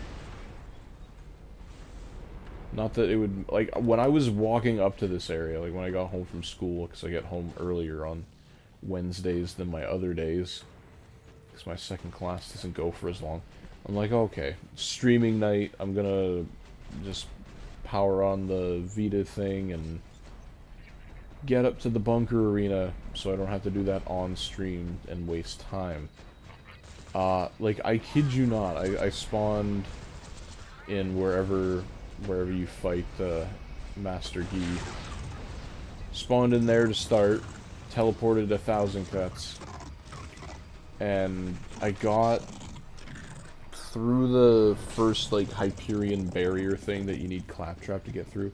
I got through that, killed the two, what do you call them? Loaders with the shields, bull loaders. Accidentally picked up a white SMG in my slot of where my Slaga goes. I'm like, oh, well, this is no good. Like, I need to slag all the enemies.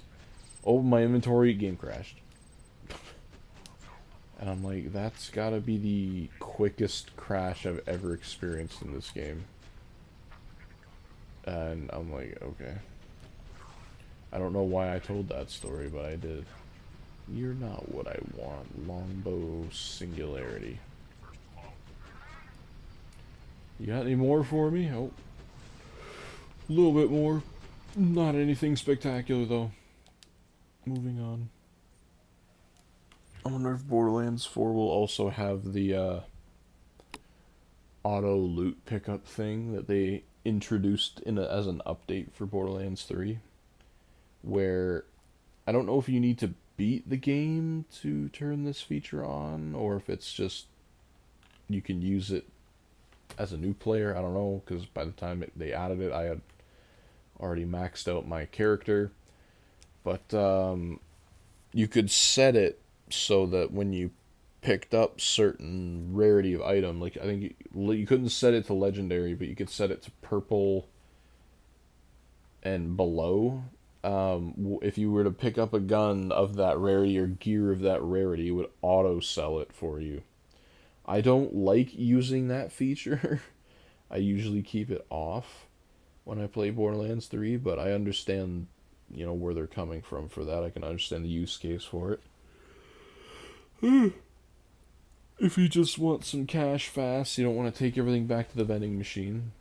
But I wonder if they'll add it in Borderlands 4 by default. And if they do, you know, I'm hoping the features that they add in by default for Borderlands 4 that were later added to Borderlands 3 work better. Because the multiplayer. I am wholeheartedly convinced that crossplay is what murdered Borderlands 3's multiplayer stability. Because it's ridiculously difficult to actually get a multiplayer session going on Borderlands 3, regardless of the platform you play on.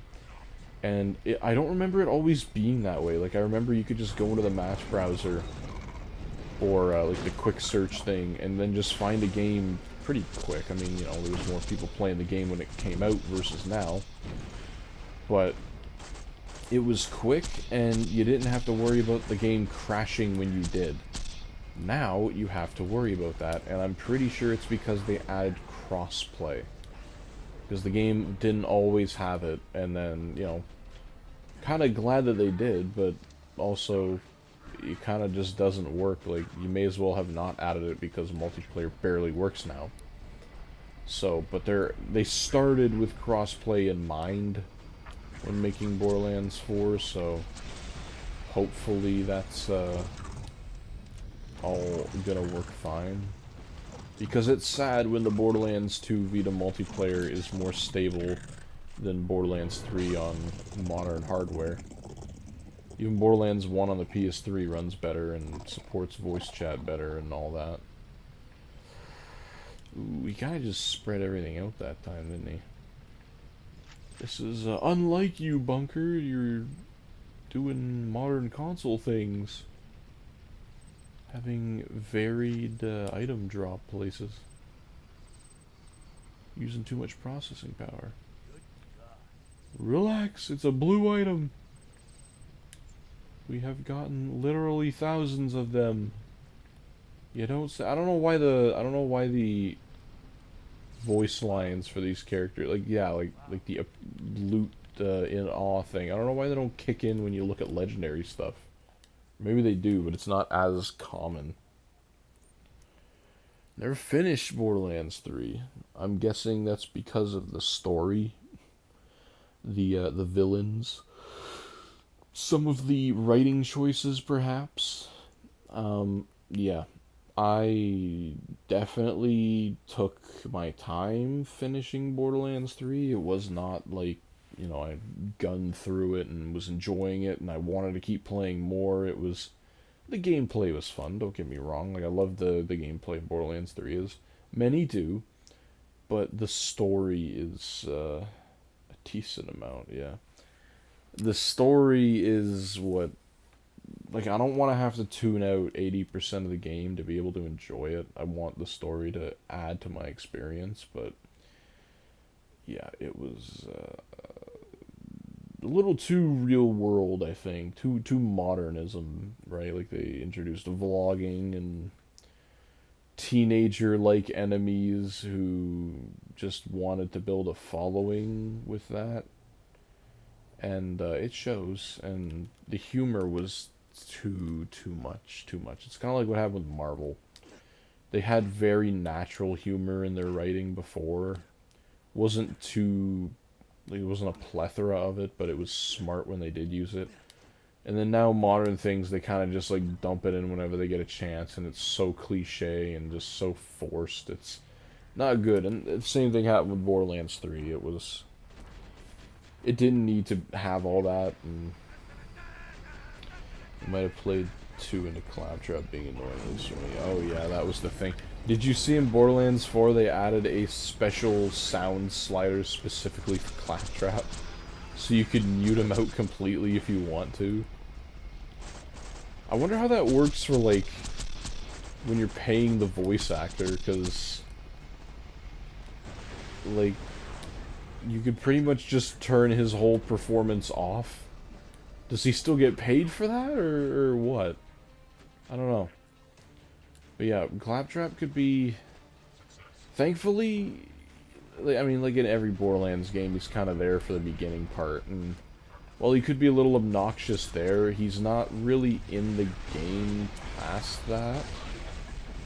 Like, you do kind of interact with him a couple more times, and he has a cool side mission near the end where he helps, like, he dances with a girl who can't walk. So, you know, they kind of dance together with the wheels and everything. So that was a good, wholesome moment, but he's not really too much of a big part in the rest of the game, which is nice. But yeah, I think it was more so his voice actor change. I think if they, maybe the rating that they gave him, it could have been fine if they gave him the same voice actor. And I know why they didn't. There was a falling out with him and one of the other, I don't know if it was employees or actors, I'm not entirely sure. Randy himself, I don't remember specifically, but that was the reason why he did not come back for Borderlands 3. And I think, because he was in the pre-sequel, like when he plays all the claptrap voices in the pre-sequel, but by the time they got to Borderlands 2 VR, which I think came out in 2018, so a year before Borderlands 3 and 2 years after the final. I think it was 2 years after the final pre-sequel DLC. I think it came out 2016 or like late 2015. I'm not entirely sure. But in Borderlands 2 VR, they had introduced a couple when they added the slow-mo thing that you can do that I mentioned earlier. They added some extra voice lines, and also for the VR control scheme, because he kind of explains to you how to use your controllers within the game world terminology, right? So, but obviously the original actor did not say any of those things in the original game, so they had to add them in, and they changed the voice actor, and it's apparent. I mean, it's not bad. Like I don't know if it's the same guy that did it in Borderlands 3, but he seemed way closer to the Borderlands 2 actor in the VR port than he did in Borderlands 3, which I find is kind of weird, but I mean, so long as you know he isn't bad this time. I have a feeling they're gonna kill him off in this game. Like, he's one of those characters that's been around the entire series. I feel like he dies in this one. I don't know, like, they have to kill somebody off, right? I wholeheartedly think that they did not kill Lilith fully off, and I'm pretty sure I've seen some things on Reddit that confirm my suspicion, maybe not, I don't know. But they brought Zane and Moxie. I would be so sad if they killed Moxie. I'd be sad if they killed Zane too, because he was the character that I played as in Borderlands 3, but Moxie, she's like the OG character, and who else? I think she and Claptrap are really the only like OG characters in Borderlands 4. Tina might be in it somewhere, but I don't know if they added her back in, because they'd still all be left on Pandora. They might add them in like a DLC or something, I think. I don't know, because they're all part of the Borderlands experience too, right? Like they built up that ecosystem and whatever, but I feel like omitting them completely. But I understand also, for the legitimacy of the story, you're not on Pandora anymore, you're not even in that galaxy anymore, so it makes sense that not everybody would follow them. You know, just live your own life on your own planet kind of thing, but maybe in a DLC they will. Seems easy to market. I stopped right after Lilith and BO3. Well, part like at the beginning, when you found her? Damn, you didn't play at all. That's at the very beginning of the game. Trust me, the gameplay is fun. Vaughn is also one of those really annoying characters. Oh, we got a Thunderbolt Fist. Do we have one of those already? Got the Logan's gun from Bunker. Infinity's Volcano that we got from the Bunker. Shredifire, Conference Call. We don't. We can add that to the collection of things we found. Cool. Nice. We're getting World Drop. We're getting everything this stream. Customizations, Bunker SMGs, a couple Shams, World Drop Legendaries. So much better. I just can never advance the story from this point forward. I can never kill Master Key, because then I'll lose my thing that I have going. But yeah, the gameplay in Borderlands 3 is fun. It's like the jump that they did from Borderlands 1 to 2, where they took all the stuff in that game and built on it and refined some of it, like gameplay wise, which they had to do. The sprint jumping where it does not carry your momentum is a little weird, and it changes your FOV when you jump after sprinting. It's so unnatural, and definitely no game does it now. And maybe some older shooters did that kind of thing. I don't know, but Borderlands 1, they even fixed it in the Game of the Year edition where you continue your momentum when you sprint jump, but that kind of thing. But the general gameplay was enhanced, and Borderlands 2, maybe because I've played it a lot, it doesn't feel dated to me, so much so to the fact where I can't, like, it's unplayable. The controls are unplayable because they're so old. I can definitely appreciate the improvements for the gameplay that they added in Borderlands 3, but that being said, I can still play the second game just fine. But I stopped right as Maya died. And where's that planet called? Alpus or something? Alpus. I love that planet. I wish they did so much more on there.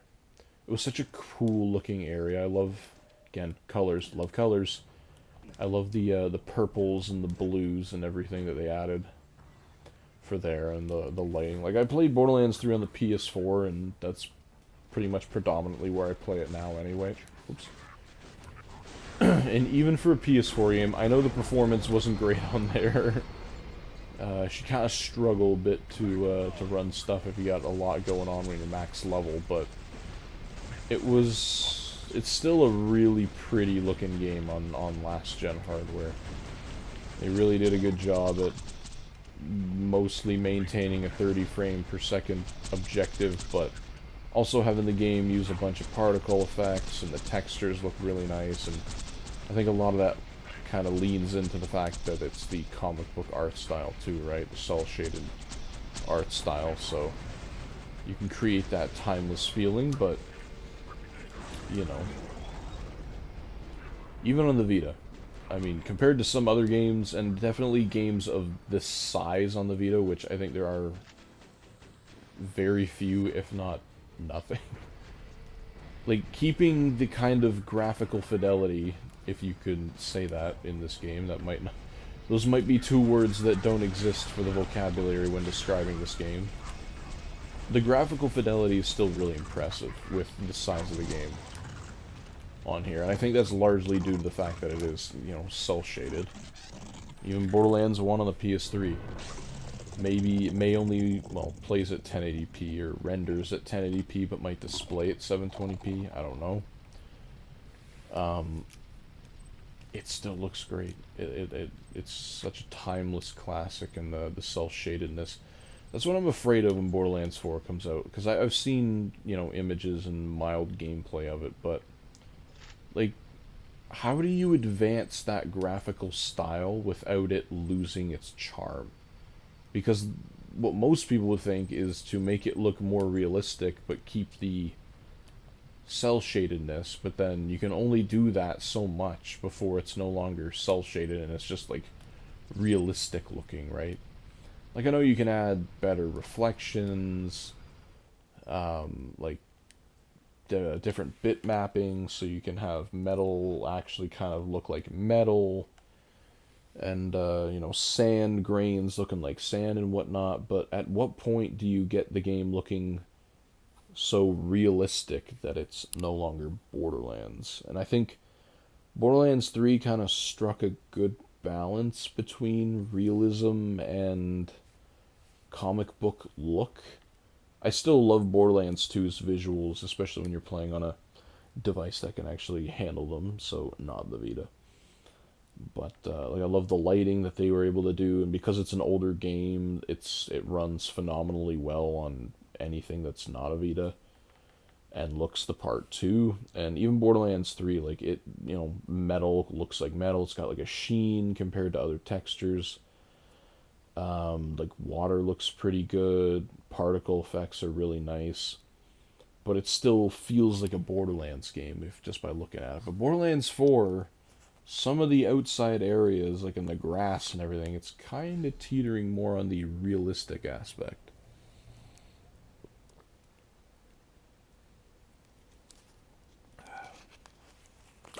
And the pre-sequel is the pre-sequel. You're in space. Very few people actually know what other planets and space looks like, so you know they can kind of just go, they can go ham with that. And it's built in the Borderlands 2 engine, so it's going to look and feel like Borderlands 2 at its heart. But still, I want to give Wonderlands a try. I have it, like I've said before, I have it. It's just sitting in the pile, sealed still for the PS4, and I don't think I've ever seen anybody play it on the PS4. Like, I've never seen clips of it from there, or people just talking, like, on Reddit or something about the PS4 version, or last gen version, just at all. So, I don't know, but maybe I should stream that one, because I honestly don't know how that game works. I know it's based on, like, Dungeons and Dragons or something. Isn't it called Bunkers and Badasses? Isn't that that's the game? In the in-game world, that's what it's called. So, yeah, I just don't know how to play that, though. And it's got, like, some third-person map, like, board game elements to it, which I'm sure it's not that hard to learn, but Wonderlands is quite an experience, you don't say, Mr. Boomer. I know it has... I feel like it's the modern pre-sequel where, you know, it's a spin-off or branch of the main Borderlands title out at the time, and looks and plays like it, but... Change guns! Looks and plays like it, but was inferior compared to story and everything. I don't know, but oh, we got bunker SMG. Yeah, that's an SMG. I was gonna say it looks like an assault rifle, but man, we're getting everything today. Outrageous! I wish I was more awake to fully appreciate it. Oh, every time I like close my eyes for more than a couple seconds, and every time I close my eyes for when I'm not blinking, it's like I just want them to stay closed. Shock bunker SMG. That's lovely. 75% crit damage, that's not too bad either. I didn't finish it, but the map is a little hard to traverse. Oh. Traversal. There's like just a bunch of... I mean, I know it's a spin-off game, right? So you can't expect it to function the exact same way as other Borderlands games, but you still got to keep the core foundation there, and I think it did some weird stuff with its loot too, where you had to beat the game once in order to actually start farming stuff, and even when you farmed stuff, it had some weird, like, leveling system to it. What happened? No, I clicked matchmaking, not messages, even though messages don't exist on the Vita anymore. We'll find somebody one day. I think the most common kind of player is between the levels 1 and 8 range. That's where you'll find people just actually playing online if they have their game turned online. Like, this is the thing. I wonder how many people actually play this port, but they just don't have their game set to online public. Like, I know sometimes when I'm just playing on my own, like, I'll just keep it to friends, and unless you're Mr. Honest Liar or Mr. Wolf, there isn't really anybody who has Borderlands 2 on my friends list, so... but for online people, I bet you it's the same. Like, I'm just playing, I don't want people randomly joining, even though I don't think that's a fear for the Vita version. Because nobody plays it anymore. But, yeah, I don't know. I'm sure there's more people than I think, but I'm also sure that that number's not huge by any standpoint.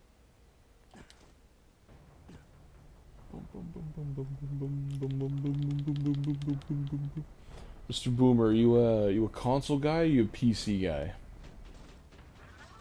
Can't remember if you told me this already. I can't remember if you said, because I know a few other people said they were PC guys mainly, and the odd few said console. Always like consoles. I don't know why. Sure, you can buy a PC and play games at way better settings, but you also gotta pay for PC. Yeah. As I'm going into my PC tangent. You know, there's nothing wrong with game PCs, don't get me wrong. Like, absolutely nothing wrong with it. Plus, you can do other forms of productivity with them, but I just feel there's a certain kind of comfort and coziness to playing a console or playing on a device that was designed solely for playing these games. Even if it's the PSTV that struggles for life sometimes. I don't know. I don't know what it is, but yeah, like just there's also some convenience to it, right? Like just being able to sit down, pick up the controller, hit the button, it's on, and you can play away. You got your TV set up, you got lots of screen real estate to look at things.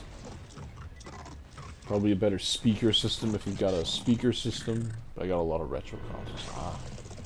I got some retro consoles. They're not maybe old to be considered retro. Like, is the PS2 considered to be retro nowadays? I think it is. Being 25 years old, that's gross to think about. I know up at the cottage we have this really old, you know, when they used to make games just for the TV kind of thing. I don't know what it was. I think it was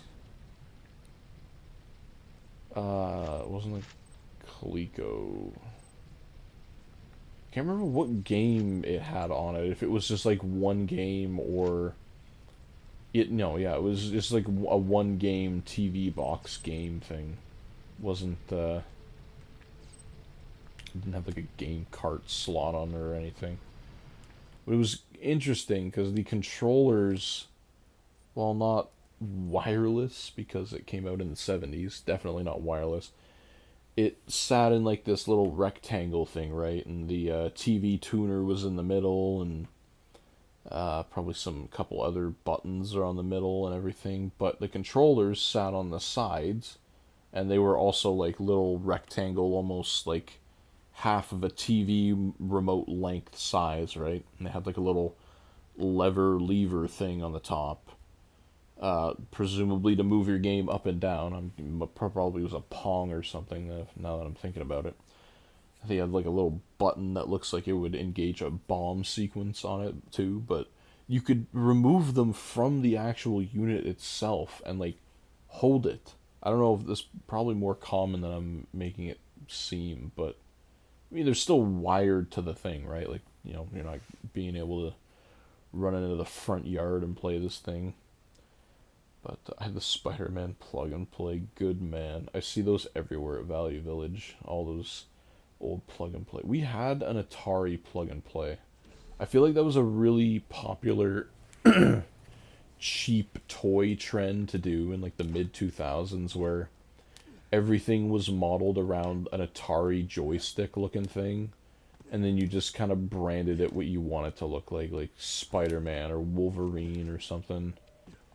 And then yeah, it just plugs in with the I think most of them just had mono audio too, like it was just the yellow and white cables, like you didn't get stereo audio with the white and red. And then yeah, it just had the one game on it. That's ridiculous to think about, but we had the Atari one, and I think it only had one game on it too. I think it was like NHL. It was NHL 90 something. It wasn't like 3D graphics like the PS1 with NHL 99, but it I loved it. It was so fun. The sounds are so iconic. Like, sometimes I'll see people on TikTok or something playing it, and I'm like, oh my god, I remember the ref blowing his whistle sound. I remember the little body check sounds that would happen, and it was a good time. It's probably, I don't know how much those things, I'm curious to know how much those things cost brand new back in the day for one game. And keep in mind, this game was probably playable on an actual game console at the time as well. I shouldn't have used the gun. That is crappy bullet speed. Ow, that hurt.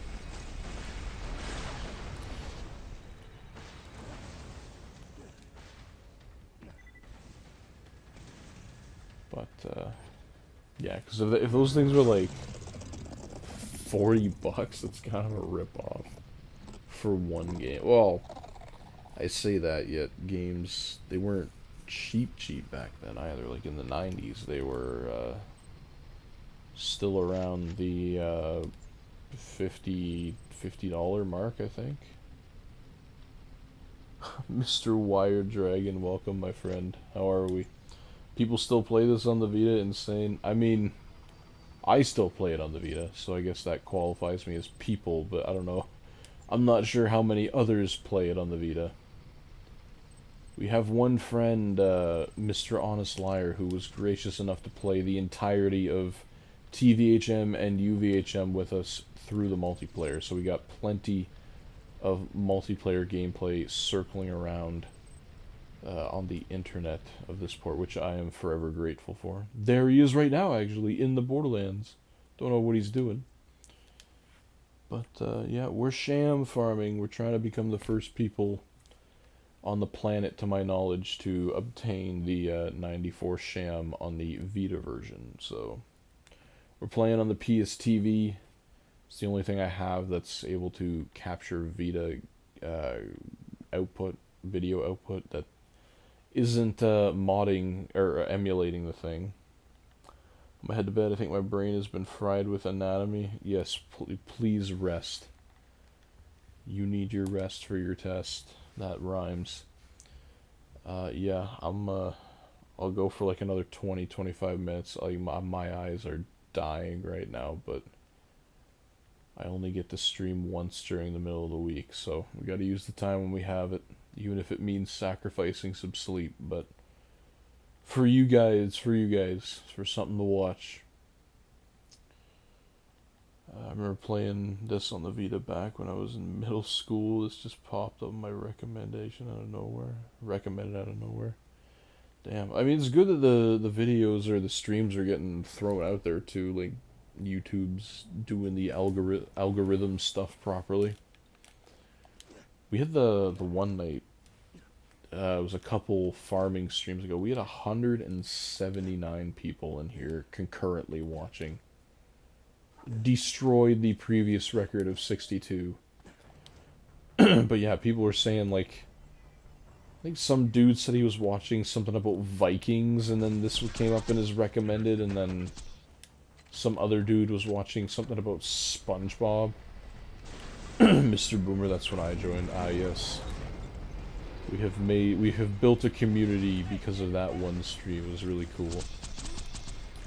But yeah, we're playing on an unmodded PSTV, so this is as close to the genuine experience as possible as to what people would have been experiencing back in the day. Well, I had the game back in the day as well, also in middle school, so never played it all the way through solely on the Vita, so that's what we aim to do for this YouTube series when we started. I was the SpongeBob, I think. Well, there you go. It's just crazy they got Borderlands to run on the Vita in general. I mean, yeah, it is, right? Like, I think a lot of people would look at this and say, oh my god, it's such a crappy port, but if you're looking at it at a glass half full kind of way, this is, for better or for worse, like, I mean, I know it might not look like it, this is what peak optimization actually looks like. Because when you look at the hardware the Vita had, this game has no right running on this in the way that it does. And even with the compression that they were able to do, right? Like, you gotta remember, on the modern consoles of the time, the PS3 360. Good night, my friend. Good night, Mr. Boomer. I wish you luck on your anatomy exam tomorrow. Mr. Honest Liar, welcome, my friend. I'm farming the Fire Conference Call. I wish you luck as well. That's gonna be kind of an ass farm. No Tina DLC to do it with. But yeah, like, you gotta remember, this game, with the DLC installed on the modern consoles, was around 35 gigs. That's not a lot today, but in fact, I think the Borderlands 4 Day 1 patch is like 28 gigs, so you know, you just see the comparison there. But um, the Vita version of the game with all of its DLC installed is around the 6 to 7 gig range. So they had to compress the hell out of it and also optimize the hell out of it to even get it to run. The technology they had back then, that that was impressive. Now we have the Steam Deck. Yeah, I know, we have so many things. We have the Steam Deck, we have literal portable PC handhelds. Like, it's truly a different era of handheld gaming, and it's an evolution, so to speak, of maybe an evolution. I don't know if it would count as an evolution. I would count the Switch as more of an evolution because the Steam Deck and Legion Goes and all that kind of stuff, they're just PCs shrunk down, right? Like, it's not a game console with software fully designed for it kind of thing, right? I mean, the Steam Deck kind of is more that, but crazy we went from the PSP and the Vita to the Steam Deck and the ROG Ally. Dude, if we have FSR technology back then, the Vita would have been amazing. I didn't even think about that. Frame gen stuff on the Vita.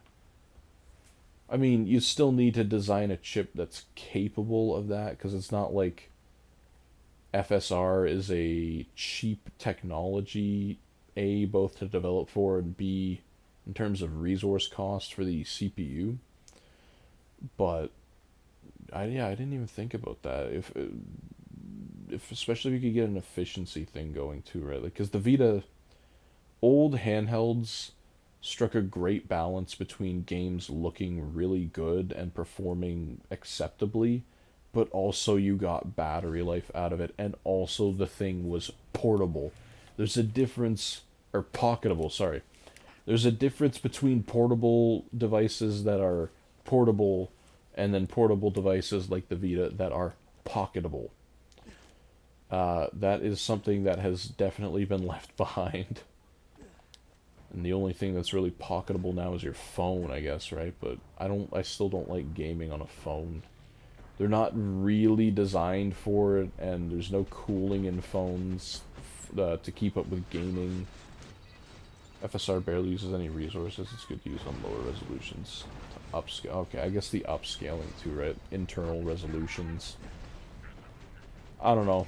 I kind of would rather prefer raw power in my hardware rather than relying on frame gen stuff and AI upscaling, but I can see in a case like this, especially if you have a smaller screen, internal resolution might not matter so much, so yeah, you can just upscale it from there, and it would look better. But yeah, and also the Vita had like a 6-hour battery life when it was new.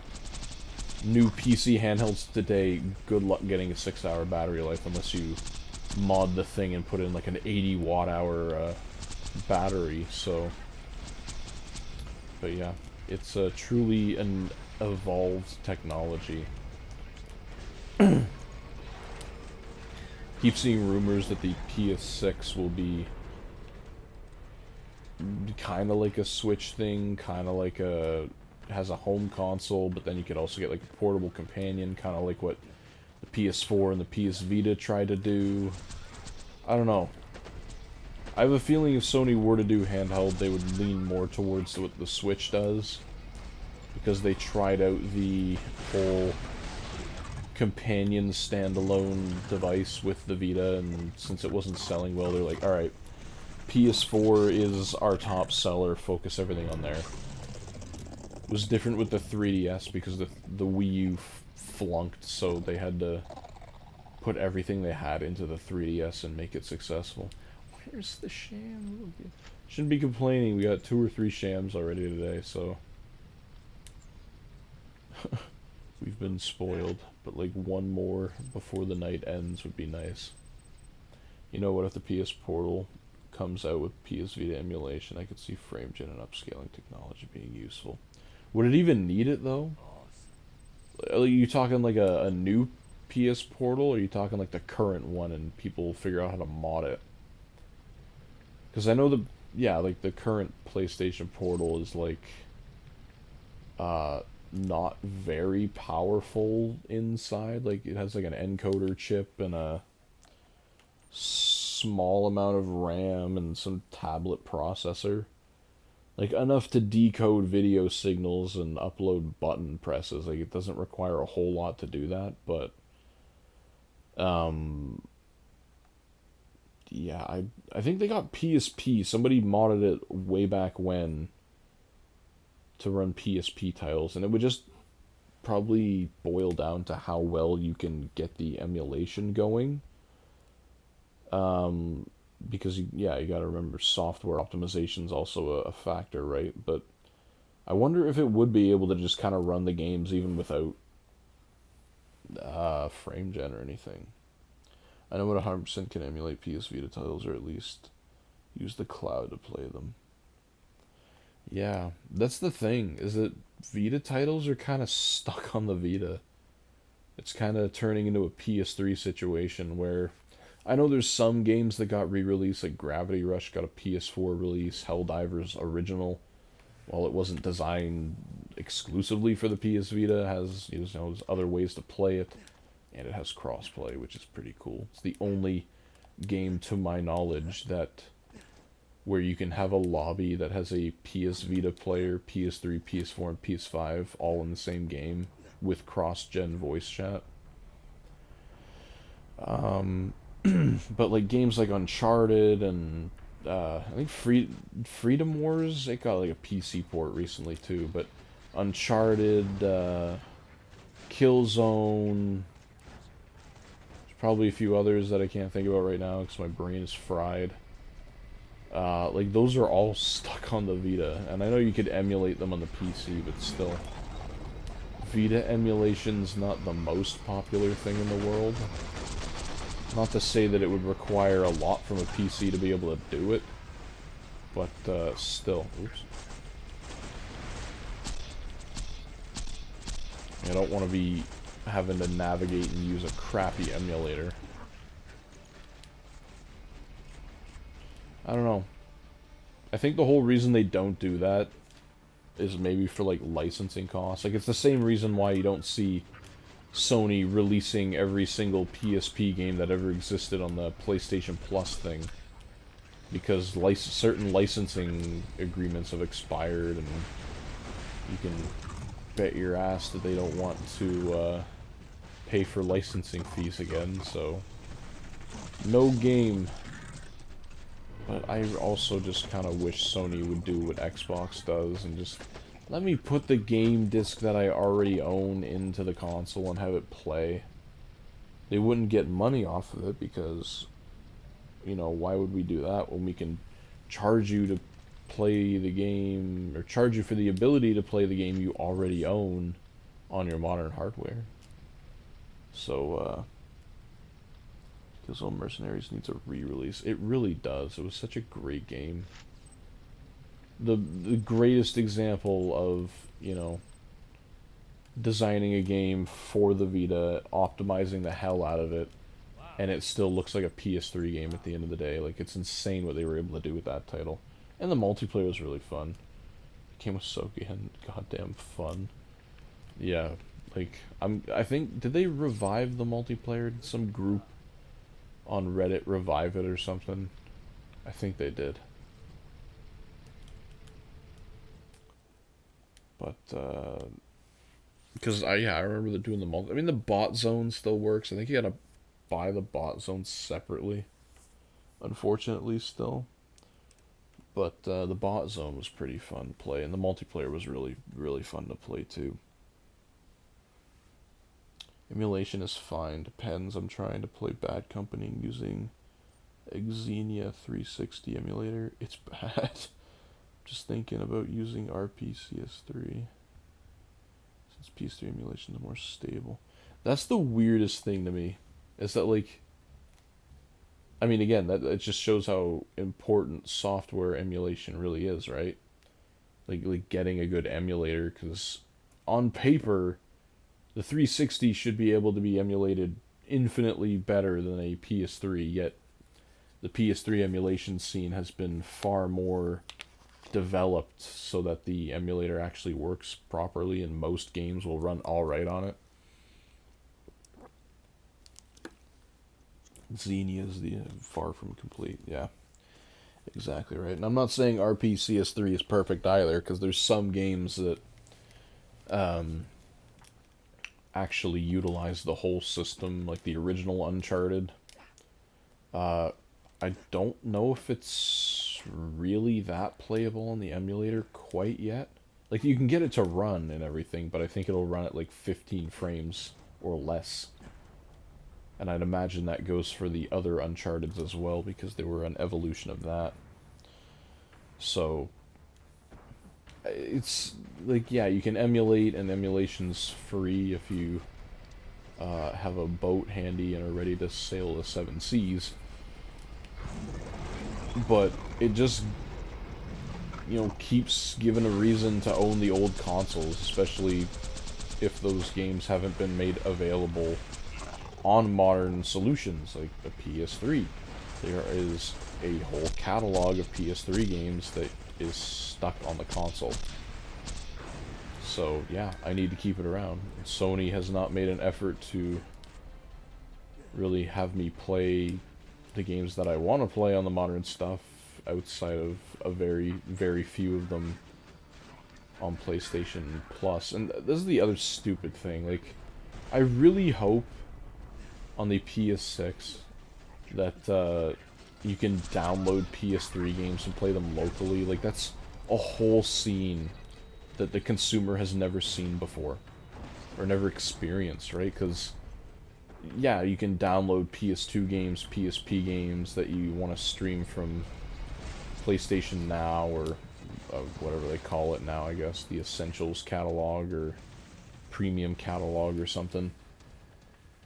But you can't download PS3 games onto your device and do it. So you're essentially streaming from a PS3 server somewhere in Sony headquarters, and it shows. And streaming PS3 games, I know they were Sony was trying to kind of start with the whole streaming scene back then with the PS3, but my god, was it not built for it, and you can tell.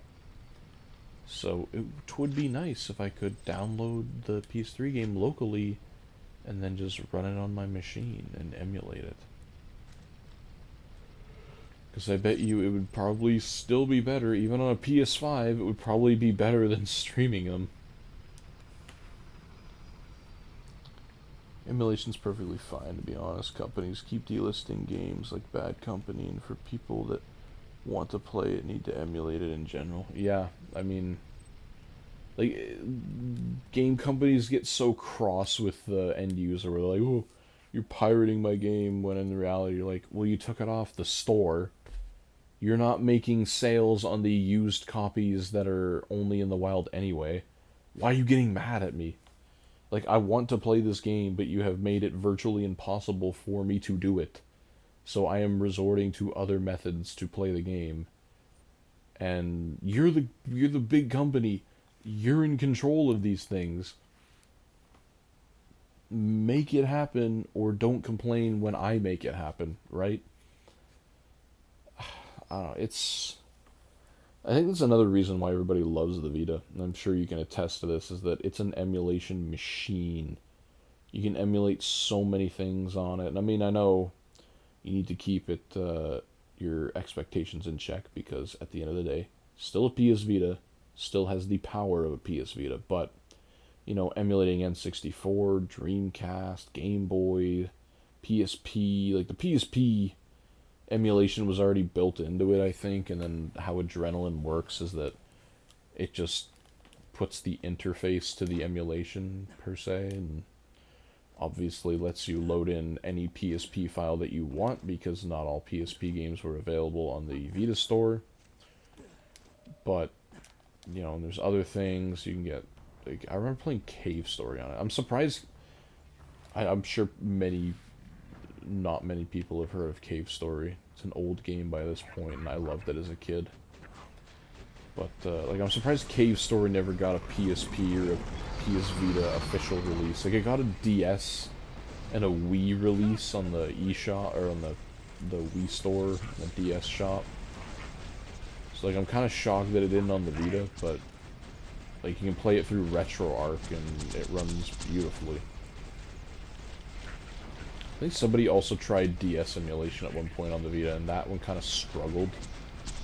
Theoretically, it should work like perfectly fine, because the Vita is quite a bit more powerful than the DS, but the dual screen aspect might be causing some funky things. I do with my 3DS. I'm getting a Vita. Oh, you're gonna keep the Vita stock, eh? Nice. I have technically 3 Vitas if you count the PS TV. I keep the PS TV and my OLED Vita stock. Oh no, I have 4 Vitas now. Counting is difficult. I have 4 Vitas. I keep the OLED North American one that I have, and my PS TV stock, and then I have a Japanese OLED model that is not stock. I modded it. And I also have a... Please stop! Oh no, oh no, that's not good. Bam. Don't do that either, I don't have health. And I also have the aqua blue Vita. Got it out to show this time. This was my first Vita. I started with this one, and then once my brother didn't want this OLED one anymore, I took that one and transferred everything onto it. Where did that guy go? I think he was crawling around. I shot his legs off. But, yeah, I love the Vita. It's such a cool console. A cool console from a forgotten age of handheld gaming. Well, I ended up getting one of those PlayStation 3D TVs, so I'm trying to find a PS TV so I can have a pair. I also, for my birthday in July, I got, my fiance was able to find one of the 3D displays on Marketplace for a decent price. But man, you may as well, and I hate to say this, you may as well not use it, because they are notorious for failures. Like, they were built from the factory with a design flaw, and it's only a matter of time before they all go bad. The EEPROM chip on the board was some, like, really cheap, crappy version of the chip that Sony used, and essentially it'll just, like, degrade with every use, and there's no way to avoid it. And eventually it will, like what mine did. Like, I had it for literally a week, and I was loving it so much, because the colors are really nice on it, surprisingly. Speakers are okay, too. And I was using it with my PS3, and I was testing some 3D stuff, and then I was just playing the pre-sequel on it, and the screen went black for like 4 seconds, and then it came back on, and the little light at the bottom was flashing red, meaning it's not dead, but it's dying. Like, the EEPROM chip is starting to die. So for some people, it just shuts off, and then that's it. You can't use it anymore. And many people for a long time thought it was due to overheating, but then as time went on, they figured, oh, it's actually this chip that's gone bad. Oh, I use it as my third monitor. It runs fine. Oh yeah, that's what a lot of people used them for back in the day too, is a computer monitor. I mean, it's a really cool piece of tech. That 2010s, early 2010s 3D arc that went on. Thank you, Avatar. I think I might have had it longer. I've had mine for about 4 months. Okay. I mean, we got ours off a Marketplace, so, like, I don't know how old it was before then, or how heavy it was used, kind of thing, right? So, it could have been used a long time, and then I just happened to use it kind of on its last legs. You never know. But, if yours is working, like, enjoy it. But yeah, I don't know how the PS TV would look on it. The PS TV has a maximum resolution capability of 720p or 1080i, so, you know, and even then, you're not you're not playing it at that resolution either, because no Vita game was ever designed to run on a 720p screen or 1080i screen, so they're all going to be 540p or less. There might be some Vita titles that run 720p, like once the PSTV came out, maybe some Japanese visual novels or JRPGs came out with the PlayStation TV compatibility on the box. Maybe if it was designed with the TV thing in mind, it had like a special resolution mode it would kick into when it played on here. Don't know. I did as well. Ah. Yeah, no, they were expensive back in the day too, those monitors, but yeah, PlayStation TVs jumped in price a few years ago, or like probably longer than a few years ago now, but like they used to sell them in Walmart for, I kid you not, $50 or $100 on clearance, because they just wanted to get rid of them. They had such a short lifespan, and like think about that. For $50, you could potentially be getting a fully working console, a brand new PS3 controller, which I know those are in high demand now, and a game. Granted, it was the Lego Movie game, so, and a 4 gig memory card for $50. The value on that is insane. Like, I think it's insane. Like, it's 100% worth it just for the PS3 controller, because there's so many fake ones out now, and you just never know. So, yeah. Okay, I'll go till run 3:30, and then I will call it a night. Gone to the 2.5 hour mark.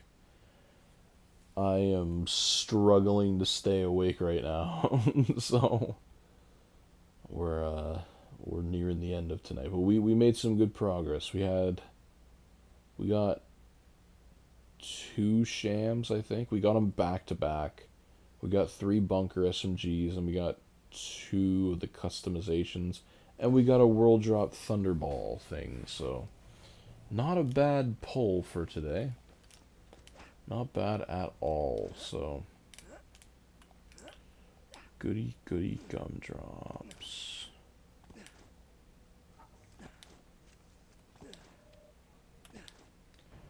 My ultimate... oh, I was also going to say, for that PlayStation 3D display, if you have a PSP and you have that like AV out cable thing that they released for the 2000 and 3000 model, the screen actually has a built-in PSP mode.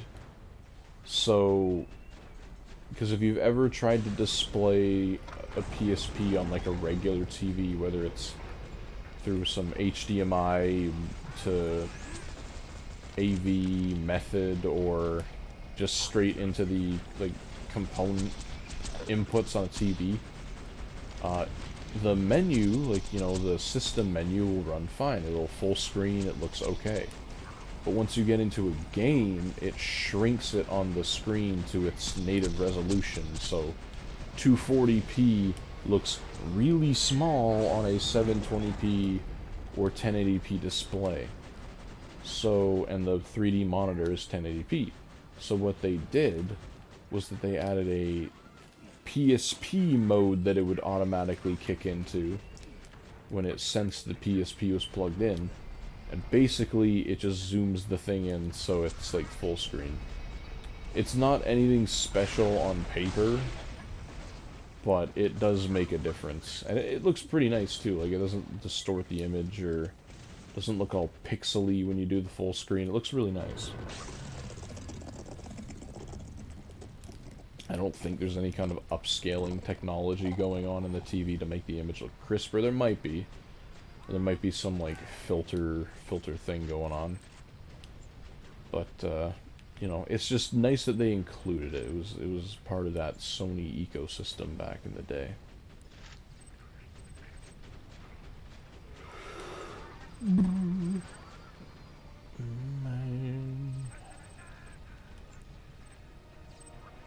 Alright. 2 more runs. Let's get her going. Longbow Singularity. Short, sweet, and to the point. Mr. Honest Liar is using 0. I take it he's probably boring the warrior. Yeah, no. Farming for a conference call on the Vita is actually a nightmare. It's torture. Because there's no Tina DLC, so you can't just farm the Handsome Sorcerer. You have to kill the warrior. And read-only farming on a Vita is kinda ass, because the loading times just take forever. And I'm not even sure how you... Well, you kill him with the Moonshot console, and then you'd have to, like... I don't know, some people call it dashboarding out for the, you know, homage to the Xbox, but you'd essentially just have to hit the PlayStation button, swipe the game away, and then start it up again so it doesn't save. And it can take a while. Like, the bunker arena thankfully doesn't take too long, but then again, it is one of the smaller arenas. Like, loading into 1,000 cuts takes a long time because it's so big. But yeah, and just kind of loading into the main menu takes forever as well. So, but I mean, if you really want that conference call and you have the Moonshot farm available, I guess it's worth it. I guess if you add the time that it would take to kill him regularly and try your luck at getting it that way versus all the time it would take to load the game multiple times, you're probably taking less time loading the game a whole bunch of times compared to legitimately farming the gun. Which is kind of sad. But, you know, you do what you gotta do.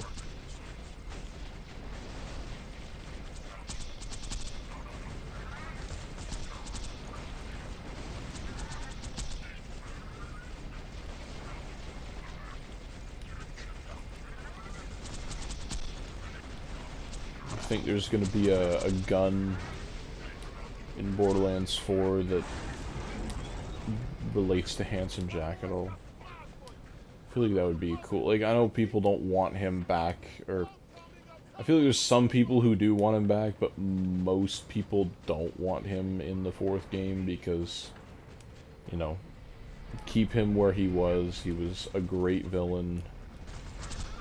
And his story ended, and we got the pre-sequel, so we got extra stuff with him anyway.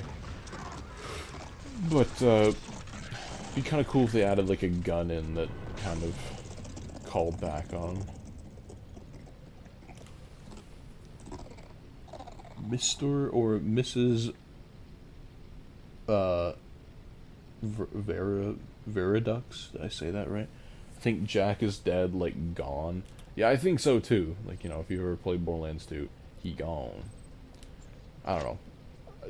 Like, I'm hoping they're not just gonna pull a Rise of Skywalker and be like, oh, he returned somehow, or oh, someone took his body from the warrior vault and, you know, reanimated his mind or something like that. Like, Veridux, yeah. Alright.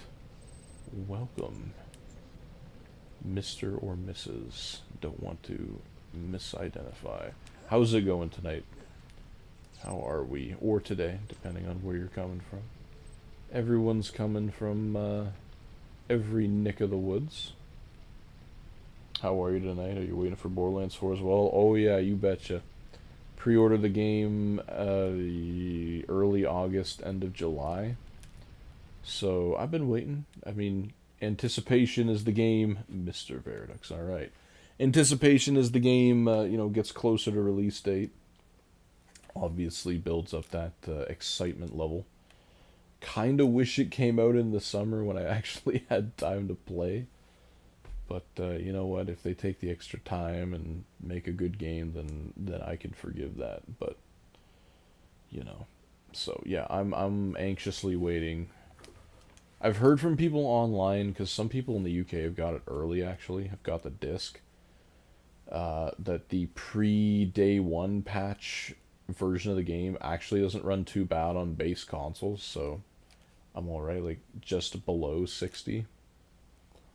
So that's good. Going okay. I'm just waiting for Borderlands 4. I pre-ordered it on my birthday. I've been waiting for PC release. Good man. Yeah. I wonder what the most popular platform is going to be for it, because it kind of asks a lot for PC, and there's no real specificity of like, okay, what does the low settings or like minimum requirements actually get you? Like, is that 1080p at 60 for minimum, or is it 1080p at 30? And, you know, what's the recommended specs? Is that like for 1440p at 60, 4K? Probably not 4K. Like, I don't know. You gonna be playing? I'm gonna be playing Harlow. I think I want to go Amon. I wanted to play as the, I forget his name, the ex-soldier guy originally, because I like the knife blades that he had. But then I saw the Demons YouTube short with Amon, and I'm like, you're kind of selling me on him. He's got a cool voice. He's like the Kratos of Borderlands, that's what I called it. You're stuck here with the demons. Such a cold line. I don't know. I like his elemental melee stuff too. Like that seems like it could be pretty cool if done right. I'm sure they'll figure it out. I'm sure they've been experimenting with all kinds of different combinations of things up at Borderlands HQ. I think it's what Randy said. 1080p 60. Oh, medium. Okay.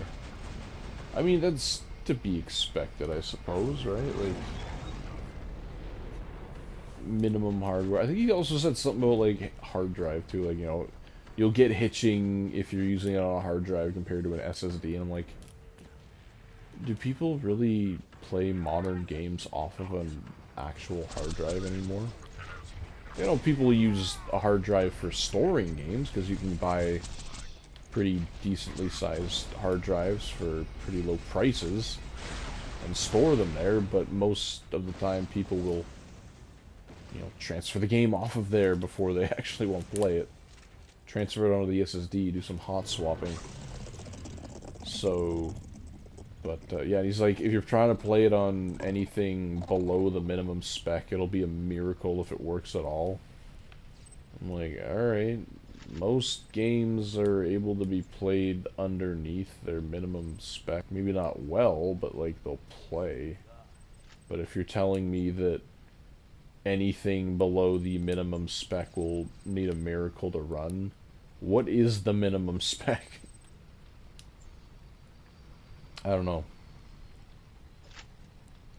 Again, though, we'll have to wait and see. And I feel like if it runs on a Switch 2, like, I don't think the Switch 2 is as powerful as a 2070 and whatever CPU they recommended, the 9th gen i7. 12 gigs of RAM. Like, I don't think the Switch 2 is that powerful, and if they're getting it to run on the Switch 2, then I think people will be okay if they're trying to run it on stuff that's slightly older than the minimum. Under spec RX or RX 5060 5600X and RX 6600 with 16 gigs of RAM. I mean, yeah, I'm looking at it, I'm like, maybe it won't. I mean, nobody knows, right? No one will have to wait till tomorrow or the 12th. That's the only way. I don't know. I would say just hold on to what I just said. If the Switch 2 will run it, your system will probably run it. I don't know. And I also saw in the requirements, like an Intel Arc 50 something, 5800 or whatever they call those graphics cards. Like, who the hell's playing Borderlands 4 with an Intel Arc? Who's playing any game with an Intel Arc? And the weird thing is that between the minimum and recommended spec, the Intel Arc graphics card requirement did not change. Like, are you guys partnered with, well, they're not partnered with Intel, they geared with AMD and Nvidia for this one, but, like, that's not possible. Switch 2 is basically an RTX 2050 laptop GPU in terms of power with a 3000 series features. Okay, so yeah, like, if that's the case, I think your system should be fine to run it. Mr. Evil Pasta, welcome, my friend. I love that profile picture. R5 5600 and the R7 57. I'm looking away. The goated CPUs. I don't know. I never really got into the AMD side of things. I mean, I have my Legion Go, so that's AMD, so I kind of had to learn the AMD lingo to understand that. But I always found the Intel stuff was a lot easier to just read and make sense of.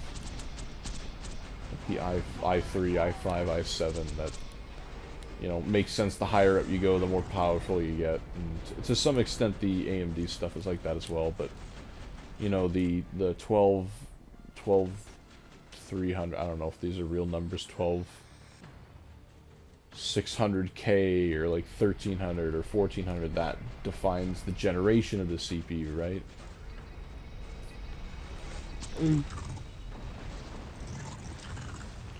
Until Arc B50 580, so that's the one. Do kind of hard though as a value GPU, but I want to upgrade to an RX 960 XT and get an R7 5700X. That'll be my prime setup for years to come. Nice. Yeah, I mean, look what I got right here. You know, this'll run Borderlands 4 like a champ. Like, it's just, they had to underclock it to run Borderlands 2 just because they didn't want it to look too good and absolutely steal all the sales away from the PS4 at the time. So, you know, I have faith they'll be able to fit the entire game on the 6 or 7 gig cartridge size of the Vita. You know, you technically will be able to play Borderlands 4 on the Vita. There are ways. They're not great ways. Well, one of them isn't. Like, someone invented this plugin for a modded system where you can remote play a PS5 to the Vita. It's really not stable though. Like, there's significant input lag and the whole thing's just not really stable. Technically you could play it that way. And also the Moonlight streaming service available. I think you need an NVIDIA GPU to make it work though on your computer, but you can stream your PC to the Vita, and then if you order the game on PC, you could technically play it there. So there are ways around it. There are things you can do, but controls might be a little, you know, Vita's lacking some buttons, and well, Borderlands 2, I got used to the control scheme for that. I'd have to remap a few things. Like, if I were to remote play the Handsome Collection on my Vita, I'd usually just like remap the controls to where I'm used to playing them on the Vita. So it's not a big deal, especially since you can map the L1 and R1 to like the bottom left and right of the touch screen. So when you play Borderlands 2 on a handheld Vita, to activate your skill, you just press the bottom left of the screen. To get a grenade, you just press the bottom right. Melee was the back right, and then sprinting was back left. So it wasn't terrible, and then all the other buttons do what you'd expect them to do. You know what's funny? People got Borderlands 2 running on the new Nintendo 3DS with Moonlight streaming. It was fun for a little bit. I did see that video. At first I didn't know it was Moonlight, and I'm like, okay, there's no way somebody actually shrunk the game and got it to run on a 3DS, because if the Vita could barely run it, I mean, no shade at the new 3DS XL even, but like, you ain't as powerful as a Vita, you're not even close. But yeah, I saw that. Some dude got it running on his phone, like his Android phone natively, but he was coincidentally enough playing the Vita version of the game. I don't know how well it ran. I didn't really read into the post, or if he had made some follow-up post to it. But yeah, he managed to get the Vita version running on the Android phone that he had. Alright, this is the last run right here. I gotta go to bed, but like, let's see.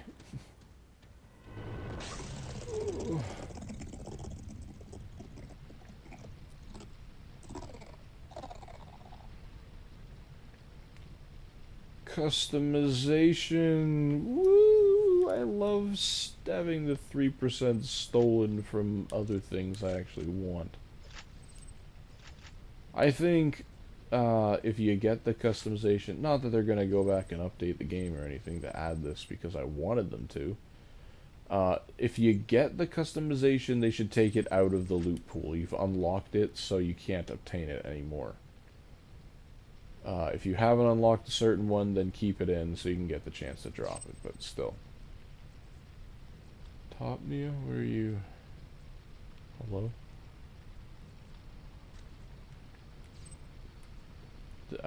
I see this purple beam. I'm not crazy, right? There we go. Accurate blaster. But on that, I was thinking there's potential to port Borderlands 1 to the new 3DS. You know what?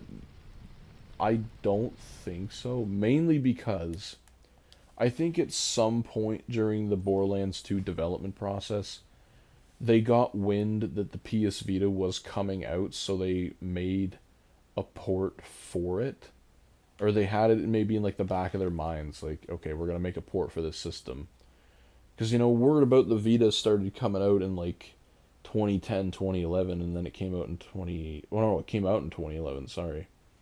So, like, yeah, 2008, 2009 would have been word, and they're definitely working on Borderlands 2 at the time. So, I guarantee that they kind of made it with it in mind, because in Borderlands 1, there is a lot of areas that are huge, and the Vita's RAM would not be able to handle that for sure. So if the Vita couldn't handle it, I guarantee you the 3DS XL would not be able to handle it. That's just my 2 cents on it. I don't know. You may know more than I do, and that's probably the case. With AMD Ryzen series, the number in the Ryzen 3579 defines the AUG segment of the CPU. The first number out of the four is the generation. Oh, okay. So it's similar to Intel then, like with the three. I guess yeah, and when they added the Core i9 and then 5500, 67, whatever, that's the generation. Okay. Thank you for the clarification, Mr. Evil Pasta. Never had a Vita, but with my new phone, I'm able to emulate Vita's Borderlands 2. Runs quite well. Were you the guy on Reddit that did this? Like, are you the guy on Reddit that posted, I don't know how long ago, it was like a month ago, that you were able to get Borderlands 2 running on your phone with the Vita? Because, like, I saw one person doing it. I'm like, there's no way more than one person does this. My friend had a Vita in school. I thought it was nice, but I stood my ground on my 3DS. I didn't know anybody in school that ever had a Vita outside of myself, and I don't think they even knew it existed. But yeah, tons and tons of people had 3DSs. Like, they'd bring the Pokemon games to school, they'd play them, trade with each other, right? Like, it's even with the regular DS before then, that all your friends had a DS too. I just wasn't allowed to bring it to school, but everybody had a DS, and I don't really think I knew anybody who had a PSP. But then again, we were like, by that point, like really young kids, and the PSP was kind of advertised as more of an adult console. Nah, didn't post. All right, dude. What are the odds that two people actually had that going then? Borderlands 2. Like, this is the thing. This port, at its core, is not terrible. Could it have some stability fixes? Yes. But at its core, if you throw comparable hardware on it, it will run well. Because it's an unlocked frame rate. You can get this version 2 in very certain areas to run at 60. So just give it comparable hardware and it will run at 60, and visually, Yeah, okay, maybe not be the prettiest, but at least it'll work. I managed to install all updates and DLCs too. Nice. So you got the full package going on there then, damn. Alright, everybody. I think that will do it for me tonight. We were extremely fortunate with the RNG tonight. We got some shams, we got some bunker SMGs, we got some customizations, unfortunately, but you know what? They're in the pool, so they need to make their splash as well, I guess. But yeah, I thank each and every one of you for joining me here tonight and chatting with me. You guys make these streams what they are. You make them fun, whether we're talking about the game or just talking about life in general. So I thank each and every viewer tonight. And yeah, I'm guessing tomorrow during the day, if I have time, I might do a stream. I don't know what I would do, so don't hold me to that. Maybe we'll do some Battlefront thing in the middle of the day. Who knows? Um, but if not, I'm gonna try and do one Friday night. I'm going somewhere on Saturday. I'll be back Saturday night, so I'm gonna try and do one Saturday night too. But I'll see depending on how early I need to get up on Saturday morning if I'll do one on Friday night. Well, I gotta work now, but oh, you're doing work, damn. Well, I really appreciate you coming down then if you were taking time off some work. But yeah, I will see you sometime later. What? Siri, go away. I don't want you. I will see you guys sometime later this week. I hope you all have a great rest of your week. And yeah, take it easy.